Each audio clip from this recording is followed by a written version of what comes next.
Hey, welcome back. Good evening, everybody. True crime addicts. Welcome to the Court of Public Opinion. I am Recovery Addict. Welcoming you all here. We're all addicts here. It's all right. You can admit it. First in chat was Katrina. Looks like she came in, 6:16 p.m. and it's now 6:45. Sorry. So a little bit early, but she said, hey, it's a Christmas miracle. And with those two chats, she purchased the internet because First in Chat wins the internet every time we live stream. And she accepted that, it looks like, already from Toxic Orchid, who has, let's see if I can put your chats on screen here. Is it working? No. Okay, well, I'm going to have to get that fixed, which means I have to stand up and walk around over there. Which, once again, I will say it's a good thing it's not No Pants Friday, because I have to walk on the screen and you guys are going to see me. Well, we'll get that fixed here in just a second because we need our chats on the screen.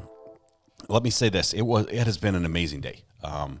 For those of you who have not followed the Aaron Dean trial, we watched the live stream up through lunch, which pretty much ended the defense questioning of Aaron Dean, who stood up to testify in his own defense at this trial. And I thought it was a good idea, and I'm not sure it was such a good idea now.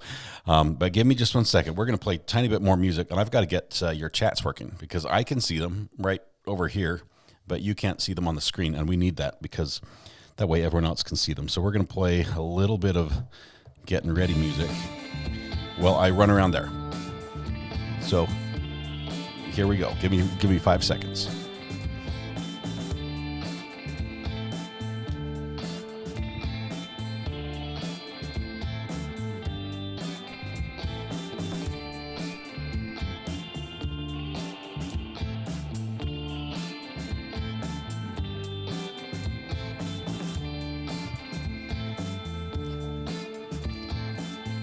So 5 seconds was a little optimistic, but hey, it's working. So we'll take it. So music has to die down because we've got a lot to talk about, a lot to listen to, a lot to watch here today. Let me just catch up on chat really, really quickly. It looks like we have, we've got everybody here. We've got Pauline. Why is my scroll not working? There we go. Golden Mom, DMB, Katrina, Lindsay, Weather Watch, Seven, China, or Kina, I think is how it might be pronounced. Toxic, welcome. Appreciate you passing that on. It's always good when there's a peaceful transfer of power with internet ownership here.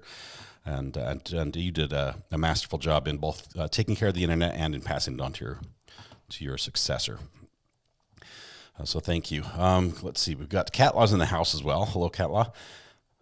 Keisha, Lindsay Hendricks. Let's see. Anything I need to answer here? Just checking the chat, looking for my name. Not seeing it, which is good, which means I'm probably not in trouble. Roxanne. Hello, Roxanne. Well, I think we're good. I think everything else is just you guys saying we're waiting. Why don't you start? It's good. He's wearing his evening pants. Yes, a rare occasion. Usually it's shorts, I should say. We got lost in the 70s there. Hey, everyone just coming in. Yeah, we started. We started early. I know I told you 7 o'clock, and I'm actually gonna get some water going here. So we get an ASMR moment. The camera's not quite adjusted where I want it, but let's listen a little bit. I have the red mug today. For those of you who aren't paying attention, not the invisible one, just the red mug. It does say that I am a true crime addict. It's going to focus back here. I've got the focus locked on me.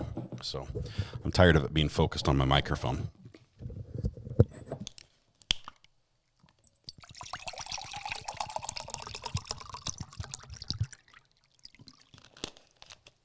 I forgot to say trigger warning if you haven't gone to the bathroom, but I'm now ready to go. I've got a mug full of water. I'm not going to spill it on my laptop. Thank you, Katrina.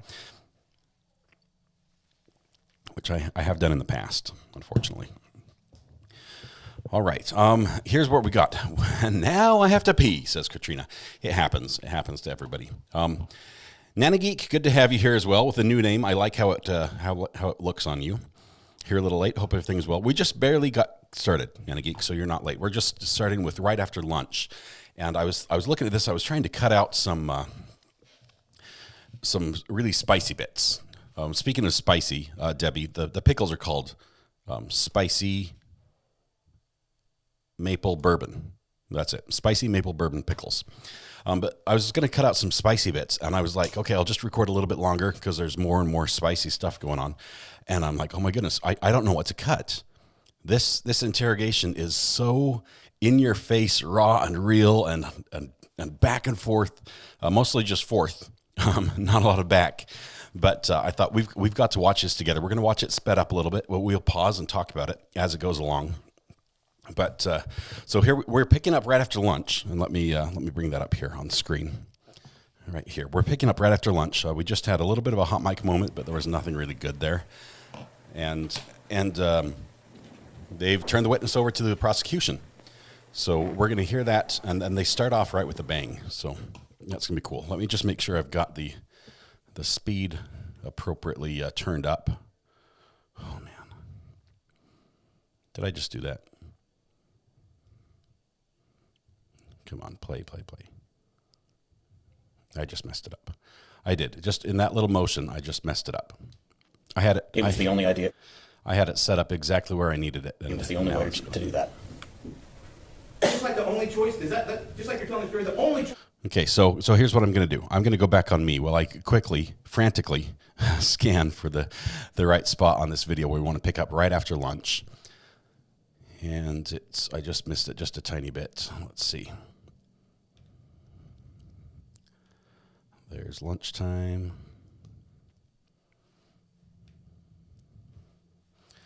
We had another witness as well that testified today, and you guys, when we get to him, just tell me if this isn't like Matlock reincarnated, because that's really what he looks like.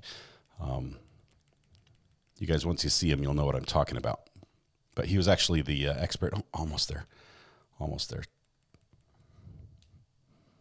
Might have to just miss a tiny bit.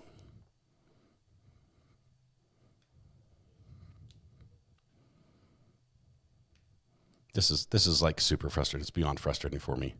I'm kicking myself. We're going to pick it up right here. Objection, asked and answered. Overruled. Okay. It could have been better. Was that good Okay. police work? Objection, asked and answered. Sustained.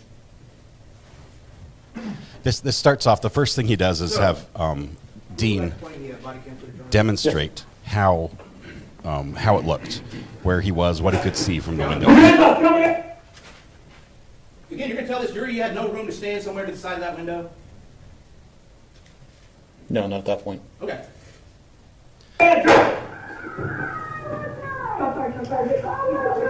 Okay, so as he's walking through this, I'm going to have to back up and pause. This is unbelievable. As he's backing through this, first of all, I'm going way too fast. I'm going 1.5, and I need to only go 1. Oh, it is 1.25. But as he's going through this scenario of what's happening, he's explaining to the officer every single step of the way. He's saying, "Was this good police work? And he's saying over and over, no. Audio, guys, we're gonna have to just redo at 7. This is so embarrassing. Let's get this playing.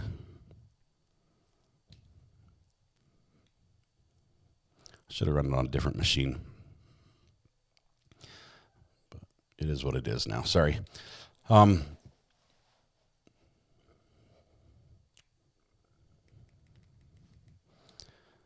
Almost there. We're almost at the beginning. But it just starts so abruptly, and it just goes and gets worse and worse. And his lawyer, the defense lawyer, is silent. It's like he fell asleep or something over lunch, maybe had a turkey sandwich or something, and it's just like nap time. But it's just bizarre. It's absolutely bizarre. You're wondering, why doesn't he step in? Why doesn't he interrupt the flow? Even if it's just a bogus appeal, a bogus objection to the judge, just say, hey, just to stop the flow of his client getting slaughtered on the stand. And it didn't happen. Okay, 1 second.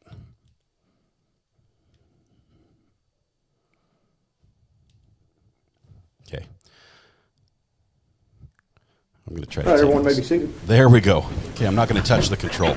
It is a little bit fast, but the bloopers. This whole thing's been a blooper reel so far. So if I were to ask you again, have you been dispatched to open structure calls in the past in your career where you've identified yourself out loud verbally as Fort Worth Police? Okay, I found the wrong spot. Every call is different, but yes, there have been some. This is an important line of questioning. Everyone's like, it's cool, breathe and take your time. Rajesh, thank you very much. The line of questioning he starts with is basically protocol, why they went to the wrong house, things like that. Let's back up and find exactly where that one is.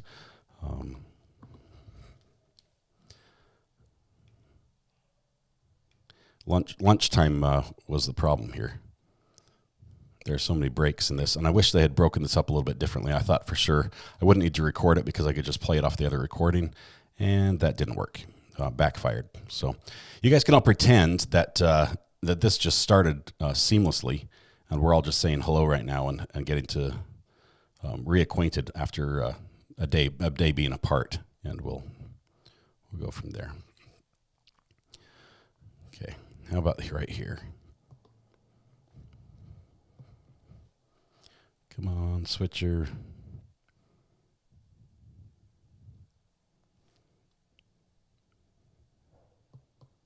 Back there to cover that exit? At that back window? No. I mean, could the person, do you know for a fact that you hit the person that you shot at? Yes. Do you know if they're mortally wounded? No. Or did you know if they weren't capable of getting up and climbing out that window? No, I didn't. So, who's covering your six when you and Officer Garch are running to the front of this house?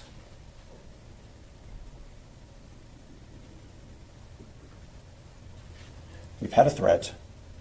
I've shot the threat. The threat's down. Now we're trying to move into the house to render aid. You just said you didn't know if that the wound was mortal.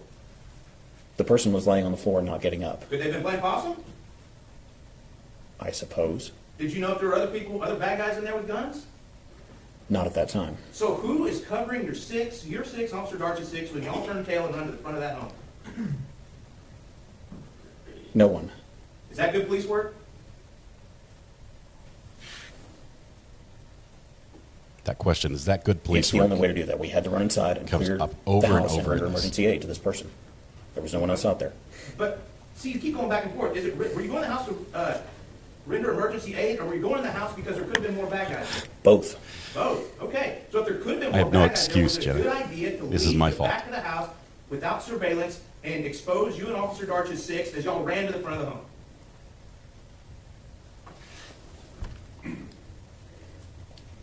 As I've already stated, there are risks in police work, and I had to make a choice. It wasn't a good idea, was it? It was the only idea. It was the only way to do that. Just like the only choice, just like you're telling the story, the only choice you had was to shoot and kill Atatiana Jefferson. Yes. Do you hear that? Listen to this. Did you have a choice whenever you didn't knock on that front door? Yes. Did you have a choice when you didn't announce Fort Worth Police? I could have, but I would have exposed myself to a potential burglar inside. Did you have a choice when you did not knock on the side door? Yes. Did you have a choice when you did not announce yourself as Fort Worth Police on the side door? That's not what we're supposed to do. Did you have a choice? There's always a choice. Did you have a choice to enter that home and open the door and see what was going on inside? Not a safe one.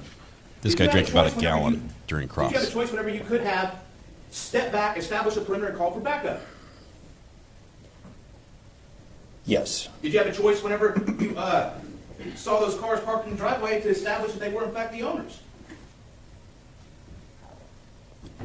That would have been part of the procedure later, yes. Did you have a choice whenever you did not call dispatch to contact the person that called police in the first place to get more information? We weren't at that step yet. But you had a choice, you could have done that, couldn't you? Not without violating general orders. We weren't at that Which step one would that yet. have violated? That would have been, we hadn't finished inspecting the structure yet. I thought this situation was fluid. This officer is not? so frustrated here, and he's losing it.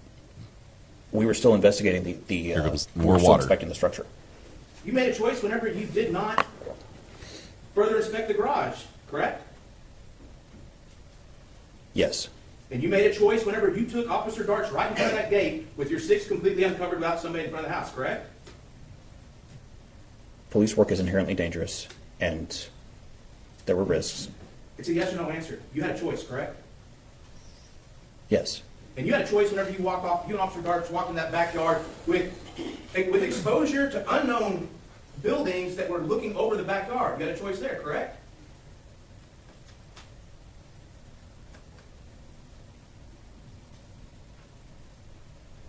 I suppose we could have just stayed home, but no.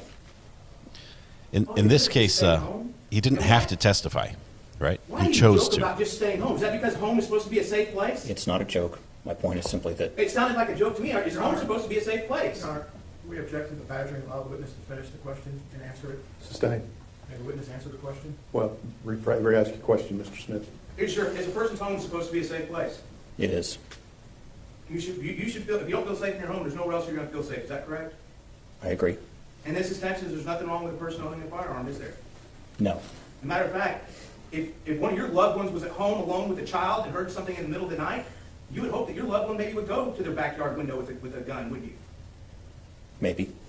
To protect themselves and the child, isn't that correct? Yes. Especially if they saw flashlights in their backyard, isn't that correct? Possibly. Flashlights of a person announcing their presence in their backyard where they're not supposed to be.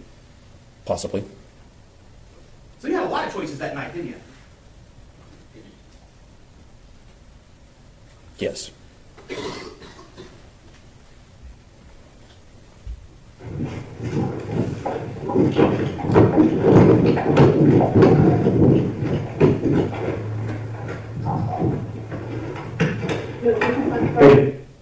Okay, just pause it a minute, 50 seconds. You had no trouble with that front door, did you? No. You could have opened it just as easily whenever y'all first got to the residence, isn't that correct? Yes, but that's not the procedure. Atatiana may still be alive, though, correct? I don't know that. You still may have killed her? If she had come out of the back of that house and pointed a gun at me, yes, I'd still have shot her. Hands up! Show me your hands! Show me your hands! Show me your hands! Did you just clear that room?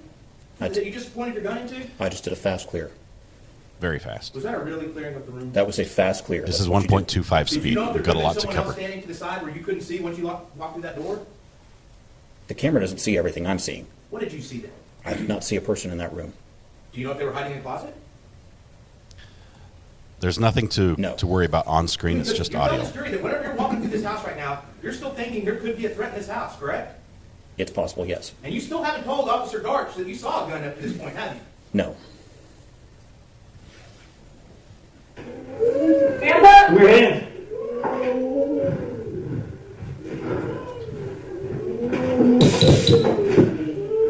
Hands up. See what looks like weapon here.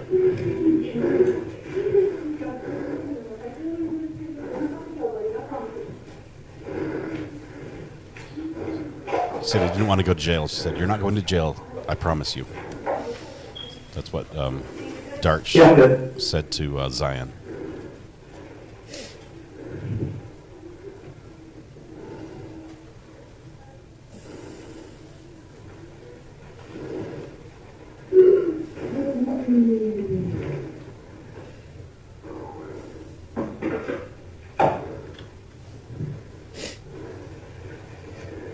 All right, we paused it at 3:08. Would you be surprised that according to the clock at the bottom of Stakes Exhibit 1 that you walked into that room in approximately 1 minute and, 2 minutes and 8 seconds? So it's been a minute since he walked I into the wasn't room. keeping track of time. Well, I was. Would you be surprised if that was the time that you walked into the room? Basically a year, I think, is what I've heard. That's what it says. Now it's been almost a full minute later at 3:08, and you're just now touching Atatiana Jefferson. Is that correct? That's what it says. A full minute she laid there at your feet. Isn't that correct? That's what the clock says. A full minute she laid there bleeding out at your feet, at your hands. Isn't that correct? That's what the clock says. Without you doing one thing to try and save her life. Isn't that correct? I had no idea how much time was passing, but that's what the clock says. That was a better response than just that's what the clock says.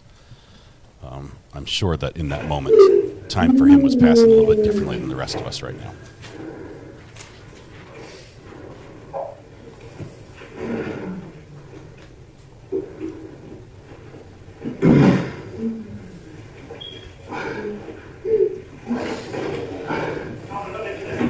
Morning. Hey, you know wherever you and Officer Darts were outside by the cars, you said y'all whispered something. What y'all whispering?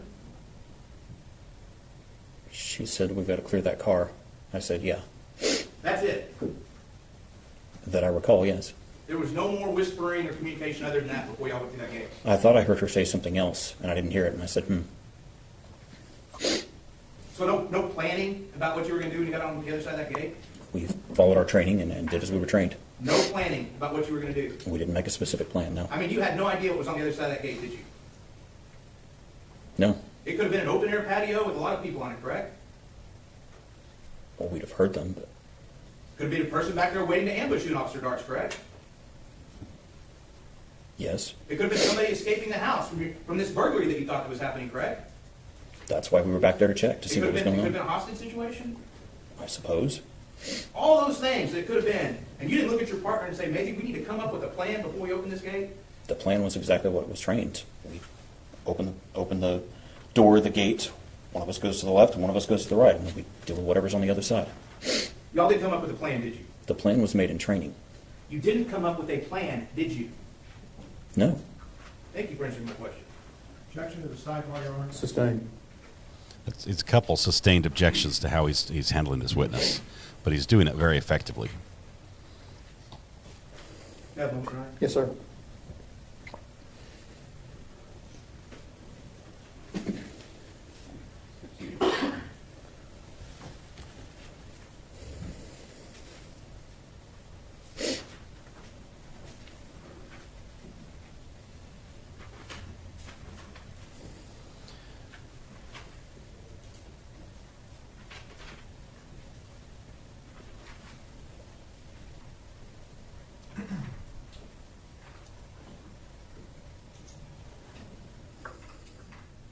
You just watched the video again, and you've seen it a few times, haven't you?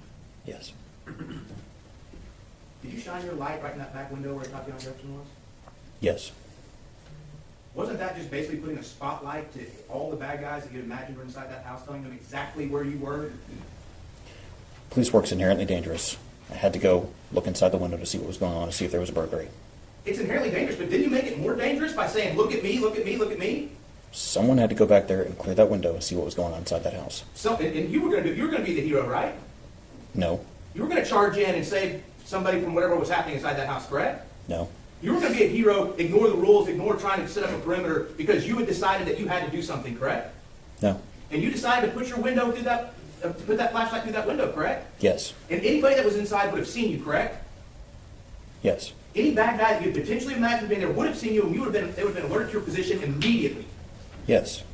Is that good police work? That's how you clear an open structure. Is that good police work? Yes. To risk your own life and Officer Darch's life? Risks are inherent in police work. I had to go. You had to turn the flashlight on. There's no other way to see. No other way to see. You made that choice, didn't you? It's a dark night. I had to use my flashlight. Yes. So all this other stuff that you didn't want to announce your presence, that's when you decided to announce your presence. Right then, through that back window, in someone's own backyard, in a private citizen's backyard, through a gate that was shut, back there through a window. Now it's finally when you decided to announce your presence. Because I thought we had a burglary. And you didn't announce your presence with Fort Worth PD, did you? You just used your flashlight, correct? No, I just used my flashlight. And whoever was in that house had no idea, did they? I don't know. Whoever was in that house had no idea what was coming, did they? I don't know. Whoever was in that house had no choice what was about to happen next, did they? I'm not sure what you're asking. That cup's empty, I'm sure. Pretty direct. Aaron, you know now that Zion Carr not only had enough time to discern that you were back there, but was able to recognize that you had a Fort Worth badge on, correct? Yes. And you know now from watching the entire video Sherry, I don't think he is. Yes. that he knew that the I don't boy believe he's in police officer custody. was the one I think that discharged he's his weapon, he's not the girl police bonded officer. out. Yes. The prosecutor spent some pretty significant amount of time asking you what you could see when you went to different parts of the structures. Do you recall that? Yes. Can you see more than your camera on your shoulder is collecting? Yes. Can you observe a door, whether it's the pedestrian door or the roll-up door of the garage, and make a quick scan by moving your head where your shoulder may not move and see if it's secure? Yes. And that's squeezing into common sense, isn't it? Yes, it is. You were ordered to be there, were you not? Eagle spray. Yes. I don't think they can lower it. He has intent. He intentionally fired, and intent is crucial for Yes. murder 1 or 2. Regardless of whether you had If anybody the intent wasn't there, it would be somebody manslaughter. from the But city of it's Fort going to be Worth 1 or Police 2 Department for him. going to have to step foot in that And backyard it's not 1 because it's to not clear premeditated. structure, correct? That is what the procedure instructs, correct? So I don't think the charge You would were facing change. a great task on cross about your fast entry into the house, but then not rendering aid fast enough. You recall that? Yes. In your training, were you given a scenario during survival week or weeks before or after that about active shooter and getting into a structure to render aid? Yes. What we see on the video of you and Carol doing a fast clear, is that consistent with that type of training? It is. Are you taught to, you're going in as a two-person team at that point, yes? Yes. And you're going to take on any threat head-on as you get there, because you've got to go at this point to get to the first aid part, correct? Yes. When you get inside, does the event catch up with you once you're inside and find the weapon? Yes. Explain that to the jury. Once I found the weapon and picked it up, just to move it away from the person, I saw the green laser on it. And I thought, whew, you hear me go, whew. It's because at that moment I was thinking that's how close we came to dying. Interesting. Then I set it down, and to my memory, was moving right from one thing to the next. This was passing very quickly. I had no idea until several months later when I saw that camera footage at my lawyer's office that much time had passed. He radioed. They said shots fired over the radio, and that's the cue that they'll roll paramedics. They don't have to call out the medics and everything there. You would agree with me that But he did say send a supervisor, and I think he said EMS or the something. conversation between the two of you. But yes, they did radio for You haven't had a paramedics chance in the immediately. lab to listen to that under headphones and amplification where you can actually hear what's going on the mic, have you? No. We wanted you to testify without having any outside influence as to what others may hear on the tape, correct? Yes. Golden Mom, yes, I believe he could, but I don't think he wants to. I think he resigned. There was a question After early this on, experience, he just said, missed across police about work you is not walking for down me. The driveway, we didn't know where Darts was. That's different than the training and experience you guys practiced when you cross over in the backyard. Is that, you recall those two different questions at different Yes. times? They're different. You knew Darts was down the left side when you were walking up the cars. Yes. When you eliminate the cars, are there any windows on the, if we look at addressable side A, B side of the building being the east side, Yes. there's no windows down there, correct? No. The prosecutor asked you if you were going to walk into some sniper's nest. Whether he called it or not, that's what it is when you have a perch on a second story, correct? Yes. Hey, Lee here. Do you feel like there was any sniper- I realize we have a lot of firearms here and, No. and a lot of shootings. You have to check all four sides. We're not alone. I know that Australia just yesterday had a shooting with 2 Yes. police officers shot as well as a civilian, another police officer wounded. No. And Australia pretty much has no guns compared to the United And looking in States. that window, They're very strict as far as gun laws go, but what's inside going they back happen. to the front windows and door? Yes, that's what I expected. You were asked about looking through the front doors and walking across them, whether or not you backed up to Kansas to walk around the doors. Are you able to make observations inside an area to see if it's clear to slide past it? Yes. Are you able to make observations as an officer and look through a doorway and make a decision whether or not at that second, at that moment in time, there's a threat and you can clear it and move on? I don't object, Your Honor, to leading. Don't lead your witness. Tell the members of the jury what it is to clear a door properly, since you weren't allowed to answer direct across. Well, when you clear the door, whether you do it slowly or quickly, you look through it, across it, to see that there's no threats at that moment, and then you proceed on at that moment if it's clear. Now, you're an engineer. You didn't have a protractor up here, did you? No, sir. Are you clearing this with a sweep of your eyes? Yes. Are you taught that day in and day out at the academy? Yes. Is that part of the muscle memory you testified about? Yes. On that night when you got in the backyard, were you protecting not only yourself but Officer Dart? Yes. Thank you. Pass the witness. Mr. Smith. But again, you didn't know for sure where Darts was behind you in that backyard, did you? There is no way I could prove it. I trusted that she was doing what she was trained and was standing right behind me. Before the defense attorney got to ask you that follow-up question, you testified earlier that you had no way of knowing for sure where Darts was in that backyard. Are you changing your testimony? No, I have no way to prove where she was standing. I trusted that she was standing behind me as we're trained. And don't the general orders say on a silent alarm, which is how you treat an open structure, correct? Yes. That all main exit ways should be guarded so as to prevent the escape of any offender. Yes, they do. And y'all did not guard all the main exit ways, correct? No. The two biggest exit ways when you walk up to that house on East Allen Avenue are the front door and the side door, and those were left completely unguarded, correct? Yes. Not one person could tell you if anyone walked in or out of those doors while you and Officer Dart went to inspect the backyard, correct? No. And that's a violation of general orders, isn't it? It's not a perfect execution of the general orders. You still sticking with that beat? Yes. There's been some questions from the defense attorney, and you've talked, and you keep calling it a weapon. What Atatiana had. I mean, you didn't yell weapon to Officer Darts before she walked in, did she? Did you? No. That's because a weapon can be a lot of things, correct? Yes. A weapon can be a knife, Yes. correct? A weapon can be a lead pipe, correct? Yes. A weapon could be a sword, correct? Yes. And you said nothing specific to Officer Darts before you let her into that house, let her walk into that house, did you? No. Pass the witness. Mr. Brissett. Nothing further. Mr. Dean, if you'll step down and go sit by your lawyers.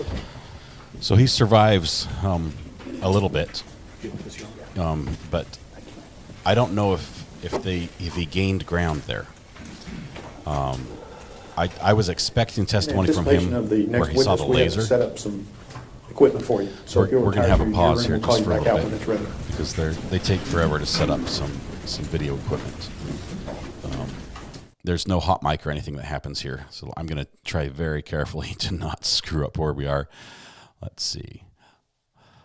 This next witness they call is Matlock, as I like to think. But he is, let's see, on two. Okay. Right now we're at, remind me we're at 512, okay? So if I go back behind 512, that's a problem. Okay, so it's between 512 and 520.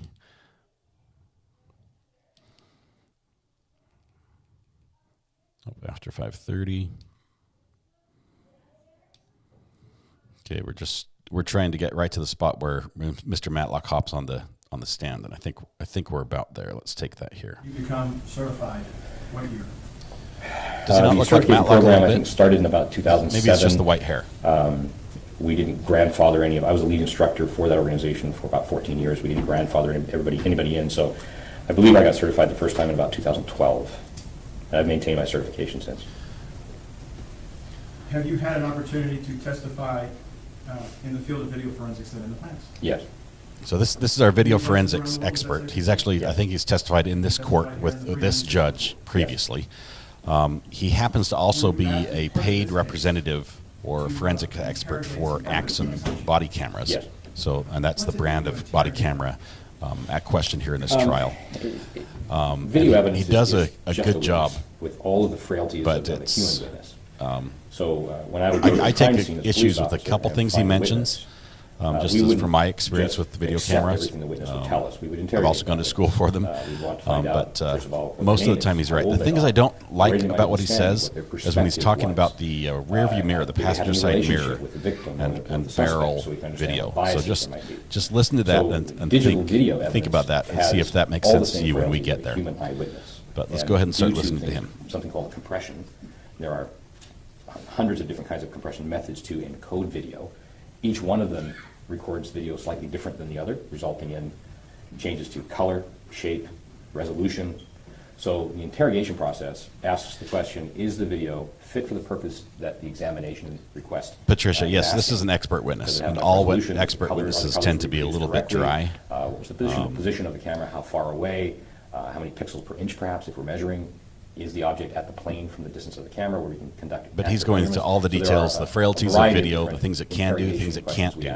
Those are just a very small and then they'll walk through the then video get to the itself metadata. and the audio to see the timing of what happens, to see what was captured and why it wasn't captured. He'll even analyze the reflections in the glass and pick apart and say, this is what you can see, where you can see the victim many dozens of in these different positions. So What is metadata? it's metadata important testimony, is simply but data about data. it's a little slow.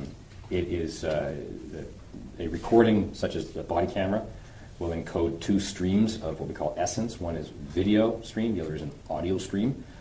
I Each one of didn't those know streams is associated with metadata, with timing, He was just and cool they with are shooting recorded someone? with different codecs, compressors, decompressors. So the audio is recorded completely Brent. independent of the video.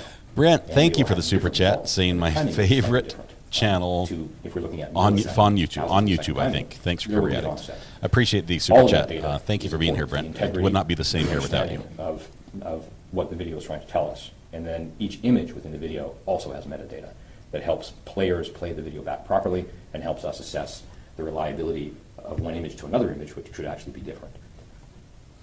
I'll try to go for brand placement on the next case, send them a mug or two and see if they'll drink out of it. Look at the video in this case, it's Aaron's body. He looks more like Bobby Knight. Yes.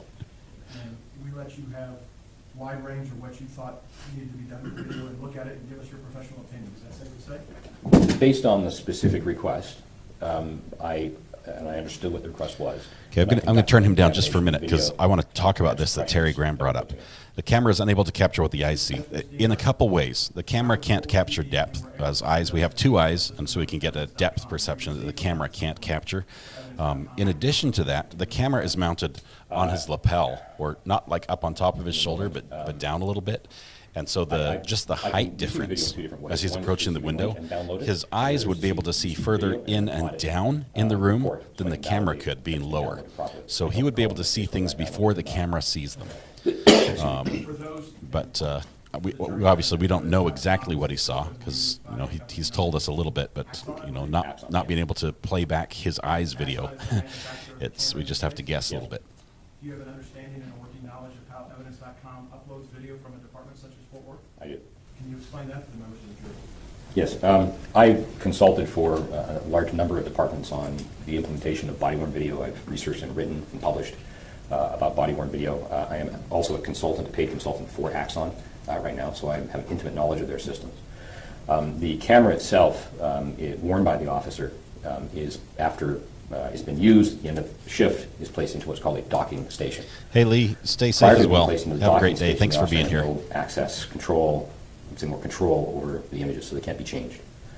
The data is uploaded to a cloud service. In this case, it's I believe it's the Amazon cloud storage device, and which has silo storage systems all over the world that they deposit pieces of this data on for protection.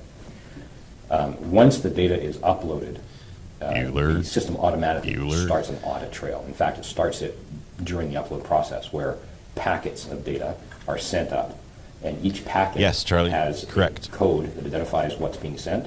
Once it's received, the packet is cross-referenced, and then once the packets are all received, they're all put back together into a video stream and audio stream, so the essence. That audit trail starts with producing what's called a hash, and that hash is a alphanumeric character. In this case, it's called a SHA-256 hash. It's got 56. That's an encryption. 52 hexadecimal codes that identifies it as a unique file, and so basically we refer to that as the DNA of the file. So it's a unique data set. No other data set will have the same hash. Sherry, there's that identifies the body cam video was shown in court and was filmed on the projector, so we don't have like a really good angle of it and in full resolution. The police department will have coded access to then get access to that the file. Fox 4 stream from the department. Axon can't even get access to it. It's very proprietary. Was it Friday? It can be. Or possibly Thursday redacted, which means has edited that. for the purpose of I can court look where, for it. innocent people's maybe their faces may be blocked out. That's a redaction process. Thanks, Toxic. Or you It can is in download Discord the as well if you original want file. to watch it. And Yeah. it is When rough. that file that's downloaded, It's rough we to make watch, an but audit report, it's good and for we the timing rehash to understand file. the time this And we happened. use the same hash algorithm, 256, SHA-256, and we compare, and all the numbers and characters have to be the same, and we can validate that what we've got is the original report. Hey, And Stephen Lee. that's Good how, to have you here. All the Axon camera systems work, and that's how the Flex 2 works. Which one, Sharon? Yes, sir. Big old cough right in the microphone. We're all infected now.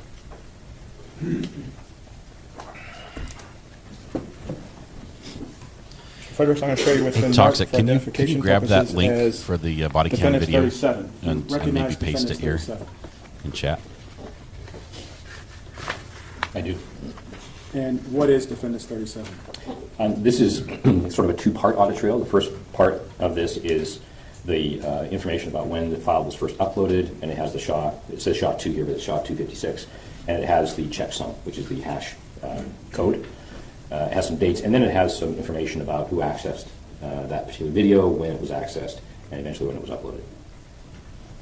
I'll show you what's been marked for identification purposes is a thumb drive labeled defendant's 36. If there was a source video or the original video in this case, the SHA value or the hash value for what the contents are of defendant's 36 would be reported on defendant's 37, if I understand the audit trail correct. Yes? Yes. And you worked off of what's the contents of defendant's 36 to do your interrogation of the video in this case. Am I understanding that correct? Yes. Now, at this time, the defense would tender to the state defendants 36 and 37 off of them for all purposes. I have the objection, Your Honor. I'm sorry, defense exhibits 36 and 37 are admitted. We're in trouble, Charlie. We'll all be sick if that happens.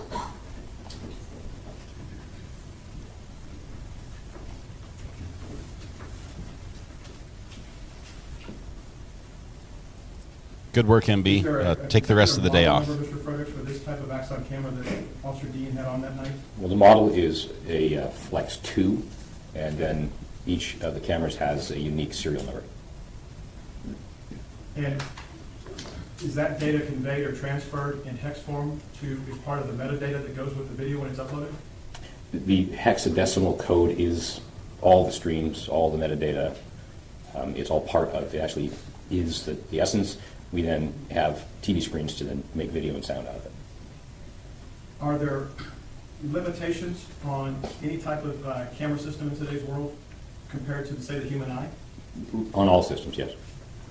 And in preparation for your testimony today, did you prepare a bullet point chart to summarize some of that, to explain to the jury what we're dealing with when we look at limitations of a camera system like the Axon camera used in this case? Yes.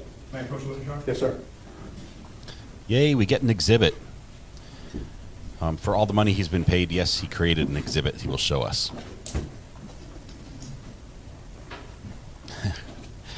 Right, but there's like light duty and heavy duty, right, Bella? Sometimes moms are on heavy duty and sometimes they're on light duty.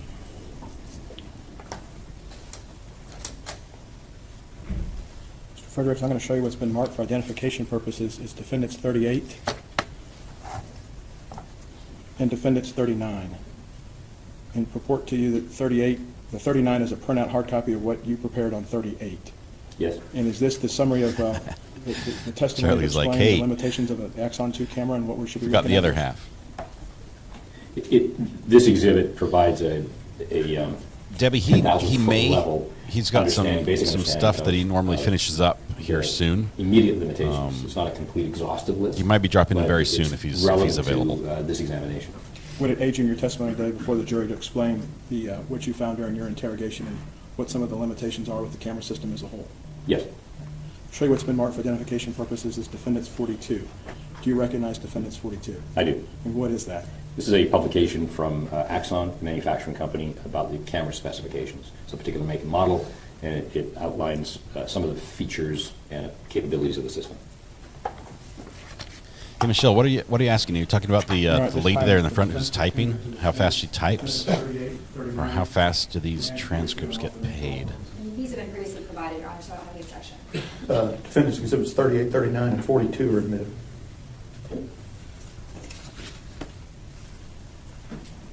Hey, Sherry. You're the one with the dog that jumps up and down looking outside the window. Do you have defendants 38 already keyed into your system? Yes. Can you, with the court's permission, Judge, may we publish 38? Yes. Can you bring that up? And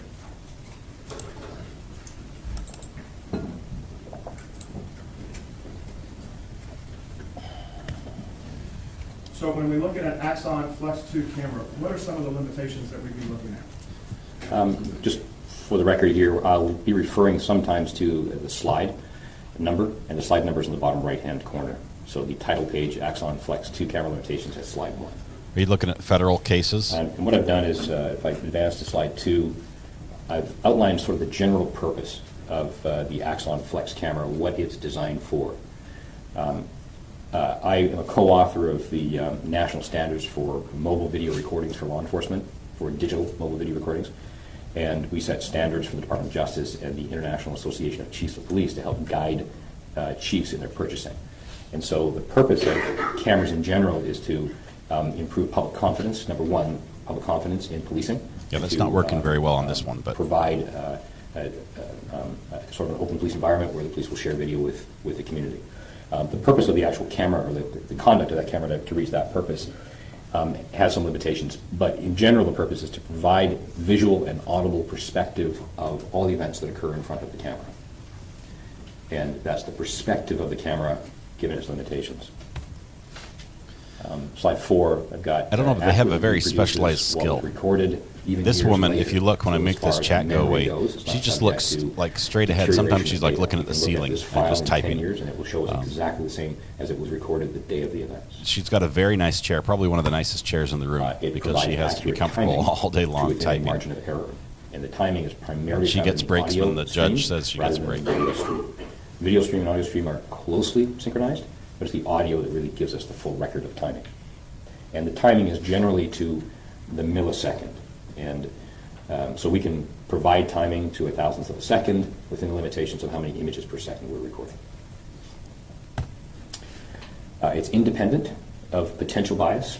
So the camera... Okay, so here, what we have here is we have video speaks for itself. A defense expert witness who is testifying using a keynote or PowerPoint presentation, which is basically someone doing something that's very boring, and then they're doing something very in the most boring way possible. So that's what you're getting right now. Is he's explaining what body cameras are for, what some of the limitations are right here on this page, as far as what it can capture and things like that. But, so it's super boring, but once he gets through this, he'll start analyzing the video itself. It's just going to take a minute to dig through the weeds here. The environment of having cameras on police officers are not designed to reproduce the officer's perspective or experience. They are located in a different position than the officer's eyes, and we'll get through a number of examples of or discussions of what the camera is confined to. So its field of view is determined by where it's positioned and the movement of the officer's body, not movement of the officer's head or eyes or the officer's ability to see in certain conditions. It cannot independently track events. So if there's an event happening in one part of the image, the camera... They write in shorthand, by the way, pan the transcribers into that area of interest, whereas a human can turn to an area of interest quickly, focus on that, and then make decisions based on what is seen with the camera. Let me see if I can show you one of the one direction, tools they use. Head use. turns to see something, the camera will continue seeing that one object. It has what's called a monocular vision, so a single perspective, single lens. We have two eyes. The two eyes and the separation of our eyes gives us the ability to see and perceive distance. We call that the z-axis. So we can look at a scene and we can get a sense of who is sitting in what seat here in the courtroom and how far back somebody might be. We can count the seats. The camera doesn't have that perspective, and they may misinterpret how many seats back somebody might be sitting because we don't have that z-axis. The field of view of this particular camera is 102 degrees horizontal, so from left to right, and 55 degrees from top to bottom, so it has a much narrower field of view than we would have. The human eye has approximately just over 180 degree field of view, and that's all around because our eyes are circular, and they actually come out of our heads a little bit. So if we were to take our fingers and put our fingers right behind our temples to a certain degree and look straight forward, we would still. Okay, so as actually see both it's images explaining here, before on the everything. left hand, So this that's is just over a 180 this is a degrees. court So a the camera's stenographer perspective is 2 degrees, machine, much narrower. basically the typewriter type You thing they can't perceive use. what a human can You can perceive. see it has fewer buttons The frames per than your second normal keyboard. are 29.97 frames per second. and Turn that, him down just a little bit. Odd number, 0.97 is But that's holding that's what they're pushing. from It's over combinations of our these keys that they seem to be pounding the way at, and they're able to get images things are done. transmitted over a broadcast Hey, system. So these cameras- Matthew Harris is in the house. We were just talking about you, all in a good way. That frame rate, if Matthew, you I'm glad you figure missed the out intro that to the 29.97 afternoon session. We had some frames per technical second, that tells difficulties us that how long it is were a little bit between embarrassing on my part. one image being captured Really dropped the ball. And the next image starting to be captured. And that's 33.33 seconds, or 33.33 milliseconds. Anyway, this is what she's typing on, or something very similar to that, We can calculate timing. based on and it is shorthand. the human eye, the studies show that in general, when we're watching something, say on a flip chart or some electronic device that's testing, how many events can we perceive? The studies show that we can perceive events at a speed of about 13 thousandths of a second. So if we were watching something that were recorded at that frame rate and there was a jump frame or something moved or switched at 13 thousandths of a second, most of us would be able to say, hey, something just happened there. There's something's moving, let's go back and take a look. In my own personal experience, having looked at tens of thousands of video images, I know that it's something playing at 60 images per second, which is 16.7 thousandths of a second. I can see it all the time. So I'm sure that I can see something that's a little bit quicker at 13 thousandths of a second. I think most people would probably even see 16.7. And B, I wouldn't be able to That's tell the 60 difference frames per between a second. typo We're and watching regular sporting events on shorthand. television, we're watching a hockey game or a football game. They're basically presented on ESPN at 60 frames per second, so we get the movement of the ball over the puck. Otherwise, it becomes. So what he's basically saying is that he can see from And the dynamic range lines and the constraints blurs with and this everything camera on are the body camera significant. what And movement the dynamic officer range is making or what movement the camera was making. cameras are So he can tell if the built officer's to adjust turning or right ducking and stuff based on the blurred motion from frame to frame, which we can all just see because you can see the camera turns. But he goes into technical analysis, all of that. He explains how the camera iris works, how the camera will focus on, right here he's talking about the brightest thing in the room, right? The brightest thing in the room is, so like with the camera bases its its iris on, okay? Just like your eyes, if there's a bright light, your eye would adjust to that light. Cameras will do the same thing, but you'll sometimes make dark objects just disappear.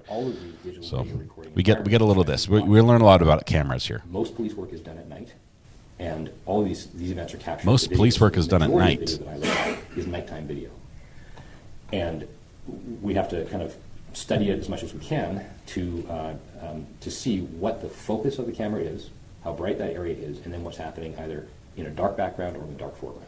Because it's I think the brightest thing that the camera's going to try the to coughing focus is less on. today, but we get a lot of gulping. If So we I try think the to, judge ordered people to drink water every time they have thought they provision wanted to for that cough. by doing enhancements, and I'm kind of air quoting enhancements here.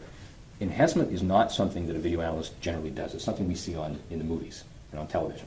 Let's enhance that. Let's get a license plate. Matthew, what do you Very think about the rare cross to be of able that to defendant? actually effectively enhance And digital especially video to get any reliable the defense result. attorney's lack of So if I'm objections brightening up during an the image, cross like a dark image, of the all I'm going to defendant. be doing is I'm going to be brightening up artifacts, compression errors, and we won't get any more value.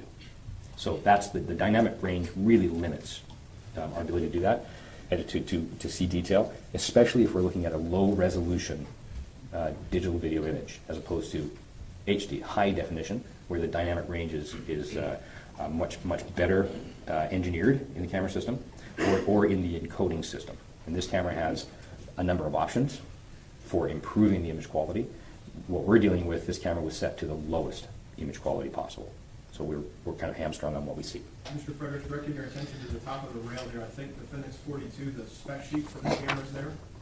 Yes. He is sped up. We might have to speed him up one more notch. I apologize, I hate jumping between decks. We can go to it in a second, but you also have that in the. We're at 1.25 speed right now. We could go up to 1.5 Yeah. just to And get we through can this go because to it's a it. I little was referring painful. to this Okay. in this discussion. Could you pull that This up? is a defense witness, expert testimony. He's a video analysis Yeah. guy, and he's a paid analyst for Axum body cameras. He works for the company that made the body camera that recorded this video.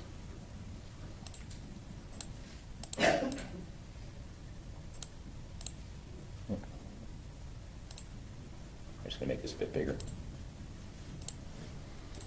What's funny here is at one point this witness complains about the overlay, the controls on the system that allow you to manipulate the screen and draw on it and things. And the judge is like, just ignore it and move on. How does a department such as Fort Worth, does the officer pick which setting he's going to use that night? How does this take place with a camera system such as this, based on your knowledge? He gets paid to watch This is an videos. agency That's pretty request. much his technical So term for the his purchasing job. process and the acquisition of the cameras from the manufacturer to the agency, firmware in the camera when it's delivered will dictate the quality of the images and therefore how much This data firmware will question be he gets produced at, per image. these cameras So I you think are imagine capable hundreds of cameras of recording 1080p all or of even the ships and having 2K to quality, upload it which to is the a cloud. very high quality The image, higher higher quality than what quality, the more I costly broadcast in. it is to be stored. And so I stream in some 1080, and I think he says they can do choose 2K, based on but your- the higher the financial resolution, constraints, the more expensive it is to store the data because it takes a lot more space, it takes more time to copy, things like that. And so the San Antonio came in and basically said we'd like the lowest possible resolution, so we can say we have body cameras, but they're not going to do anything. You know, it's going to be like old TV resolution is what they went with, On pre-DVD. the exhibit that's on the screen, which is Defendant's 42, of the 4 options that are there under resolution, under item 8, which was this camera set at that night? Low standard definition 480p, that's 480 pixels from top to bottom, and it's progressive. And it's a WVGA resolution, which is a pretty poor resolution in today's world. The number 848 by 480 versus 1920 by 1080 under the high HD, what do those numbers in the brackets mean? 1920 is the number of pixels in the same field of view, same 102 degrees, the same area has 1920 pixels as opposed to 848 pixels. And the second number, the 1080, means that we have 1080 pixels from top to bottom in that same area that is represented in the exhibit we have with just 480 pixels. So one is what's called a 2K image, that's the 1920 by 1080, and the other is a standard definition low resolution image. And you can see on the right-hand side that this is the cost factor for agencies, and I certainly understand it, is that every hour of high-definition video takes up about 5.4 gigabytes of data. It changes depending on nighttime and how much movement is in the camera, but that's the average. Whereas the one we have takes up less than a gigabyte per hour, so significantly less resolution. And with less resolution, is there less information available to interrogate post-incident as to what may have happened or taken place in front of the camera? There are fewer pixels, there is more compression, and as a result of that, there is less reliability. This was like a floppy disk versus the audio is not affected, it's the video. A laser disc. You remember the laser discs? What happened to those? On 42 as well, on the right-hand side, this is a 2-column exhibit. Oh man, For their spec sheet. just blew out the ears and got us infected There's an item again. that says low light capability less than 0.1 lux. What's a lux? It's a measure of brightness. This was That's after very low, lunch, 0.1 lux. so I watched this, but And we is didn't that live 0.1 stream lux it. at the low recording value or 0.1 lux at the 2K high definition value? That's going to be at the higher value. And I have to say that, I mean, honestly, I owe you guys a little bit of an apology. I went to school for communications, electronic media, and so some of the stuff that he's talking Can you repeat about, that question, please? I am interested in. So it seems more interesting to me than it does to you guys. It's a little bit techy on this, but it does interest me in the actual specs of the camera and what it collected. Yes. Can you take us back to your chart that is 38? Is that 38? Yes. I ended up at slide 14 on dynamic range constraints, which then we went into more detail with both lux and resolution. And on to slide 15. I've noted significant motion blur errors, especially in low light. So motion blur is a description of the position of an object within the field of view of the camera where the object appears to become smeared. And that basically is blurring. Smeared. It's when, if the camera itself is moving quickly, Is all smear what you objects put on the within field of bagel? view that have any light to them will be blurred. They'll all be blurred in the same angle, and in the same, we can count the pixels. So the same number of pixels, each object will have the same blur. Objects in the same plane. If the objects primarily are not in blur, but one object is in blur, then that object itself is moving independent of the object. Rajesh, I think So there's most of part what in helps here that us, the jury's going to find in interesting. interrogation and I mean, interrogation process, yes, he's technical, understand he's a lot about he's what's an happening expert, in the and image, it's what a is little moving bit dry, faster than- which but moving he faster doesn't than get the so other object. buried in And then terminology if the and whole details point like, is you in know, your DNA interrogation analysis or process, something do too much except to say which way the that will camera just put him to moves. In sleep. other words, And eventually he if does there's get to a light point where he's object, say, showing center of the image, the frame by officer frame wearing a of camera on his shoulder, the video. and We all don't of a get to sudden see that object because this is the gets moment that she over gets quickly shot and basically and right from before it. diagonal from middle center to So the bottom camera left. will not show it on this, That will but tell they me get that to the see that. officer And he has walks moved through and he to the says, right this is what and you're the seeing. camera This is to her the hands. This is her shoulder. This is always the this is her perspective. head. This is Blurs, how we she's can see moving. This is blurs, the direction we she's can going. circle, we can And I think see that's all important sorts for of them different directions, as they have a video confirmation of what the officer said he saw in the window. Of the officer's body part that has the camera. How does barrel distortion, how does this lens, if we have this field of view of 102 degrees horizontal and 55 degrees vertical, that's a wide angle lens, is it not? It is, yes. So with wide angle lenses, whether it's on a SLR camera or one of the small 35 millimeter cameras, you go through, wide angle lenses have an issue you have to worry about with barrel distortion. Do you not, you have to at least account for it? Well, barrel distortion is not a determination of the field of view specifically. It's not a determination of the number of pixels per axis. Barrel distortion specifically relates to the construction of the lens and how wide of an image it's attempting to produce. So we have cameras that produce like almost a 360 degree where they kind of look up and you have a hole at the bottom that you can't see, but the camera can see everything around it. So that creates extreme barrel distortion where everything is Stephen rounded. Lee. That might be distracting. Camera systems, and That in might this be a little bit particular distracting. one, we see anything that is straight on the edges will have a rounded curve to it. As the camera, say, pans to the left, Yeah, the Matthew, object will become do you think straighter as that it gets to the it center would have been of the better image. had he not As the camera testified? pans to the right, Originally, the I thought object he will should then curve testify with because the it would distortion only be a of the win lens. for him. It's called barrel distortion. But I didn't That has a take into significant account impact he on was perception. extremely inexperienced as a police officer testifying on the stand. These cameras, did because they're completely wide-angle fold cameras, in they're and trying just to say pick everything up that the the prosecution limited, wanted him to say. Field of view. They're trying to pick up as much on the outsides as possible. That rounding causes objects to appear further away from the camera than they actually are. So when I'm looking at a video image and I'm trying to assess what I'm seeing and the movement of, say, the officer. Shannon, we wearing the sped it camera, up a little somebody bit, you're having contact with, but we're going to play most of it. He's and the that person final may witness appear further away today. than the officer, and I look to the barrel distortion to give me a sense of And then of the how judge accurate pretty much the calls it, reproduction of distance is. So the more barrel distortion, I'm going to see that as saying, as a warning to me to say, the person in field of view of the camera looks a little bit further away than one could reach out, but with the barrel distortion, they might actually be within touch distance. AJ, I'm sorry. So I have an example that we all Hopefully it was experience. shorter than this experience. Yes. Mr. Fredericks, is there something in our everyday lives that most of us see that is an example of this? Yes. This example uses, Show you what's been marked doesn't for work for identification me. Purposes is defendant's 47. he's talking about barrel Could you or like a bring fisheye 47 effect with on you a to lens. Explain this position. I did, yes. And is that a fair and accurate depiction of what you prepared to explain this? Yes. What is 47? 47 is an image that is used by the National Highway Transportation Safety Authority that demonstrates how vehicle manufacturers in the United States must have a warning on the side view mirror on the driver's side.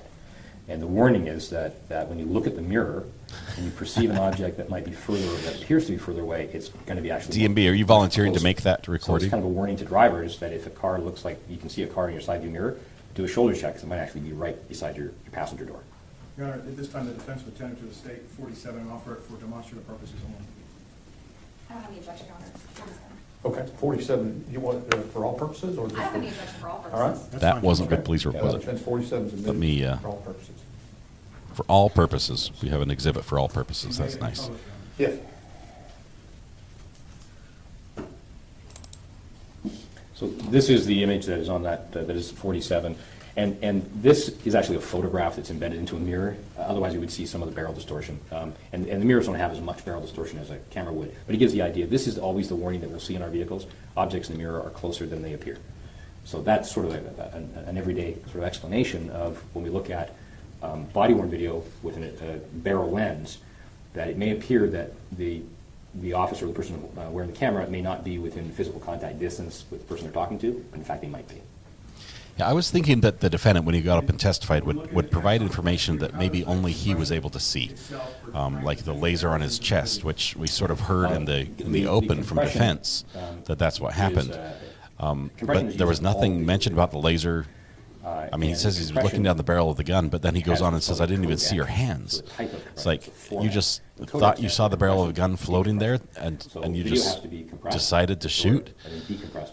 That was he weakened his story in my mind by actually testifying. And that was before he even got on cross, which he just crumbled on. So many people have heard of MPEG. It's probably the most common compression method, but there are hundreds and hundreds of different kinds of MPEG or standards and levels of MPEG compression. So MPEG stands for that was bad police work, wasn't it? Group, yes. And it's a scientific group of imaging experts that establish how MPEG operates, and they're establishing the new versions of MPEG. So we are now seeing H.265 is the new one. This is called H.264 MPEG. That's the old one. And H.265 is now propagating the security industry, visual security industry. It's the next level. The cool thing about H.265, that's going to make it so that we can stream 4K in about the same bandwidth that we have. The compression, 1080p right now. Takes a series of images, 15 in this case, holds them in a buffer. This guy doesn't come across as nervous at all. It comes more across as I'm getting paid by the hour. And it looks to redundant data, so data that is in most of the images, and it will often reuse parts of a picture in subsequent images. And because we have them all in the buffer, and it's looking at them in billionths of a second, it can assess that object in mirror may appear closer than they are, or something like that, than they appear. So it may say, use the image, use the part of the picture that is looking forward in time, and you reuse it in the previous image. So it can get very complicated, and when we're looking at digital video, we have the ability to assess and understand how much redundant information is being reused from image to image to image that may not be accurate. So depending on the purpose of the examination, AJ, I really think that if, in this case, if there was no body cam, there would have been no trial. Parts of the image are being reused from picture to picture. The officer's actions after the shooting, they weren't actually recorded at that moment in time. and actually the moment of the shooting captured on body cam is what introduced the doubt about the situation. Had we just had Zion's report saying, yeah, she pointed at him through the window and then he shot him, and him saying, I saw a gun and I shot, there would be no trial. A single image. Now, how much data was required to produce the very next image? We can see it in calculation of bytes. It just floored me. And first image I believe there's green laser marks, I think, in the video. I think Katrina or MB, I forget who it was, pulled those out and showed us. There's some frames where it appears there's a green laser on the window. Unit are looking backwards and forwards in time in that 15-frame buffer. And then when we look at our spreadsheet, we can actually see how much data is being used in the third image, in the fourth image, in the fifth. So it tells us, again, how reliable... Hey, Debbie, do you want a physical police scanner? Or would you like a software one? The benefits of the software police scanner is you can tune into areas outside your physical range of picking up the signal, the radio signal. But the downside is that if the person who's transferring that over onto the internet, if they lose power or shut off their station, then you lose the feed. In order for me to understand what is reliable that I'm about to look at. But there's some good ones. You like a good police scanner app? Yeah, there's a lot of police scanner apps that are out there for free even. That'll get you a lot of good information. We look at it with the technical background to know that what you thought you saw is actually not real. It's a fabrication or an error in the recording. It's hard sometimes not to unsee it.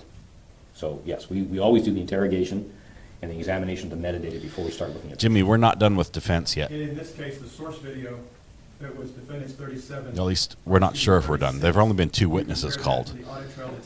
I believe they're going to call more. Checked out to be accurate, is that correct? Yes, it was identical. It was the same. So does that tell you then that you have what was uploaded is what you got back to work with? Well, what it tells me is what was recorded at the time of the events was what I looked at. How did you begin? Brian, can we have the lights? Brian, you've got one job in this courtroom. Please flip the lights. I use a Police Scanner Plus, Stephen Lee. I've used 5.0 before. All the metadata first is what you're saying? Yes, I can show you what I saw. Andy, please. Yeah. So this is called Axon Investigate. This is a tool It actually is used by thousands of police agencies around the world. Okay, so if you listen to this part of his Not just for testimony, Axon. In fact, he basically says, first of all, he's gone off and said how he's an expert, he knows all this stuff about video, and then he goes and talks about this software and basically says it's so simple a monkey could do it. And that's not really the strongest argument you should make as an expert witness trying to command a fee of several $100s per hour. But apparently all this software made by Axum, you can just click on and it will, you know, you click a button and it does the work for you, as he's showing here. All of the hexadecimal code that makes up the audio and video data. And if I go through this, I can begin to find areas, I can actually search for it by code here, but I can come down, I'll just... Hey Debbie, I just find a scanner app actually that video and audio that you information. like that doesn't play And too these many codes ads here during relate to the stream. every image, the very top Usually, of the image like the will one have I've got plays an data ad at the for very how beginning, wide the image should be, how tall and the then image should nothing be, during it. whether it's a reference frame, so the very beginning of that group. But of they pictures, all it pretty could much be draw predicted, from the or same whether it's a bidirectional source. image, or whether it's a predicted image. So all of that is in this file. At the very top, there's human readable information, and the human readable information, as an example, is I'm going to highlight at what we call offset 2EU. Sherry, the That's issue of the offset police vehicle profile. and where they were parked, they parked and across the street, sort of kitty corner from the mosque, which was right next to this house. So on the corners of the mosque, the next lot in is the home where the shooting occurred. They parked kitty corner across in front of another house. Helps again to In the testimony this morning, the Officer Dean said that basically the other officer, Darch, got there first, and he just pulled in behind her. He knew it was the wrong house. As he was getting out, she was coming back to the car, having discovered it was the wrong house. And then they walked across over to this location. Serial number that is embedded as an on-screen stamp. It's the same serial number, X83032147, and that's on every image, and that's embedded as a file. And it has the date and time. The Yeah, other really metadata, close, and the response time for the here other is officers was very automatically fast uses the as well. SHA-256 hash. So this number, file hash. The relevance of the is parking has to contained go with the on protocol for set. responding to a call like this, an Same open number. building, which is sort of like a burglary in progress as far as how they treat it. Today, just now. In that sort of situation where you basically have a potential crime in progress, the police officers are going to park in a way that they're not going to alert any occupants of the vehicle that they just rolled up. Okay, they don't want people escaping out the back because, you know, they don't want somebody on the watch to say, oh yeah, they're here, go, cops are here, run. So they're not going to come with the lights and sirens on.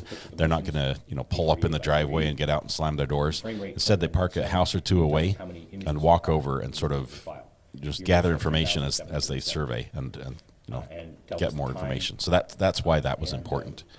Other information about the audio codec, and there are other sources of metadata, other information that can be gleaned from this tool. Mr. Fredericks, on Defendants 36 that's in the deck now. Yeah, this is a gripping display. I'm sure the jury's going to ask for this during the deliberations. Sorry, 36 is which one? The source video, I believe. I think. Sorry. It's going to be on a thumb. Correct. Weather Watch, Fort Worth. So this is what we're looking at right now. Yes, I'm sorry. I just had the Debbie, I use numbers. Police Scanner Yes, Plus. in 36. Can you ask that question? Let me see again? if I can show this to you on the In fairness, I mini left camera. 36 off the sheet to keep up with all the numbers. My apologies. I can't because I've got my focus turned off. Source video. This is the date and time. So Just 1 second here. 2019, 10/12, the time T, and this is Zulu time. It's got a Z there. For those of us that aren't in the military, what's Zulu time? Greenwich Mean Time. It's the standard for international timekeeping.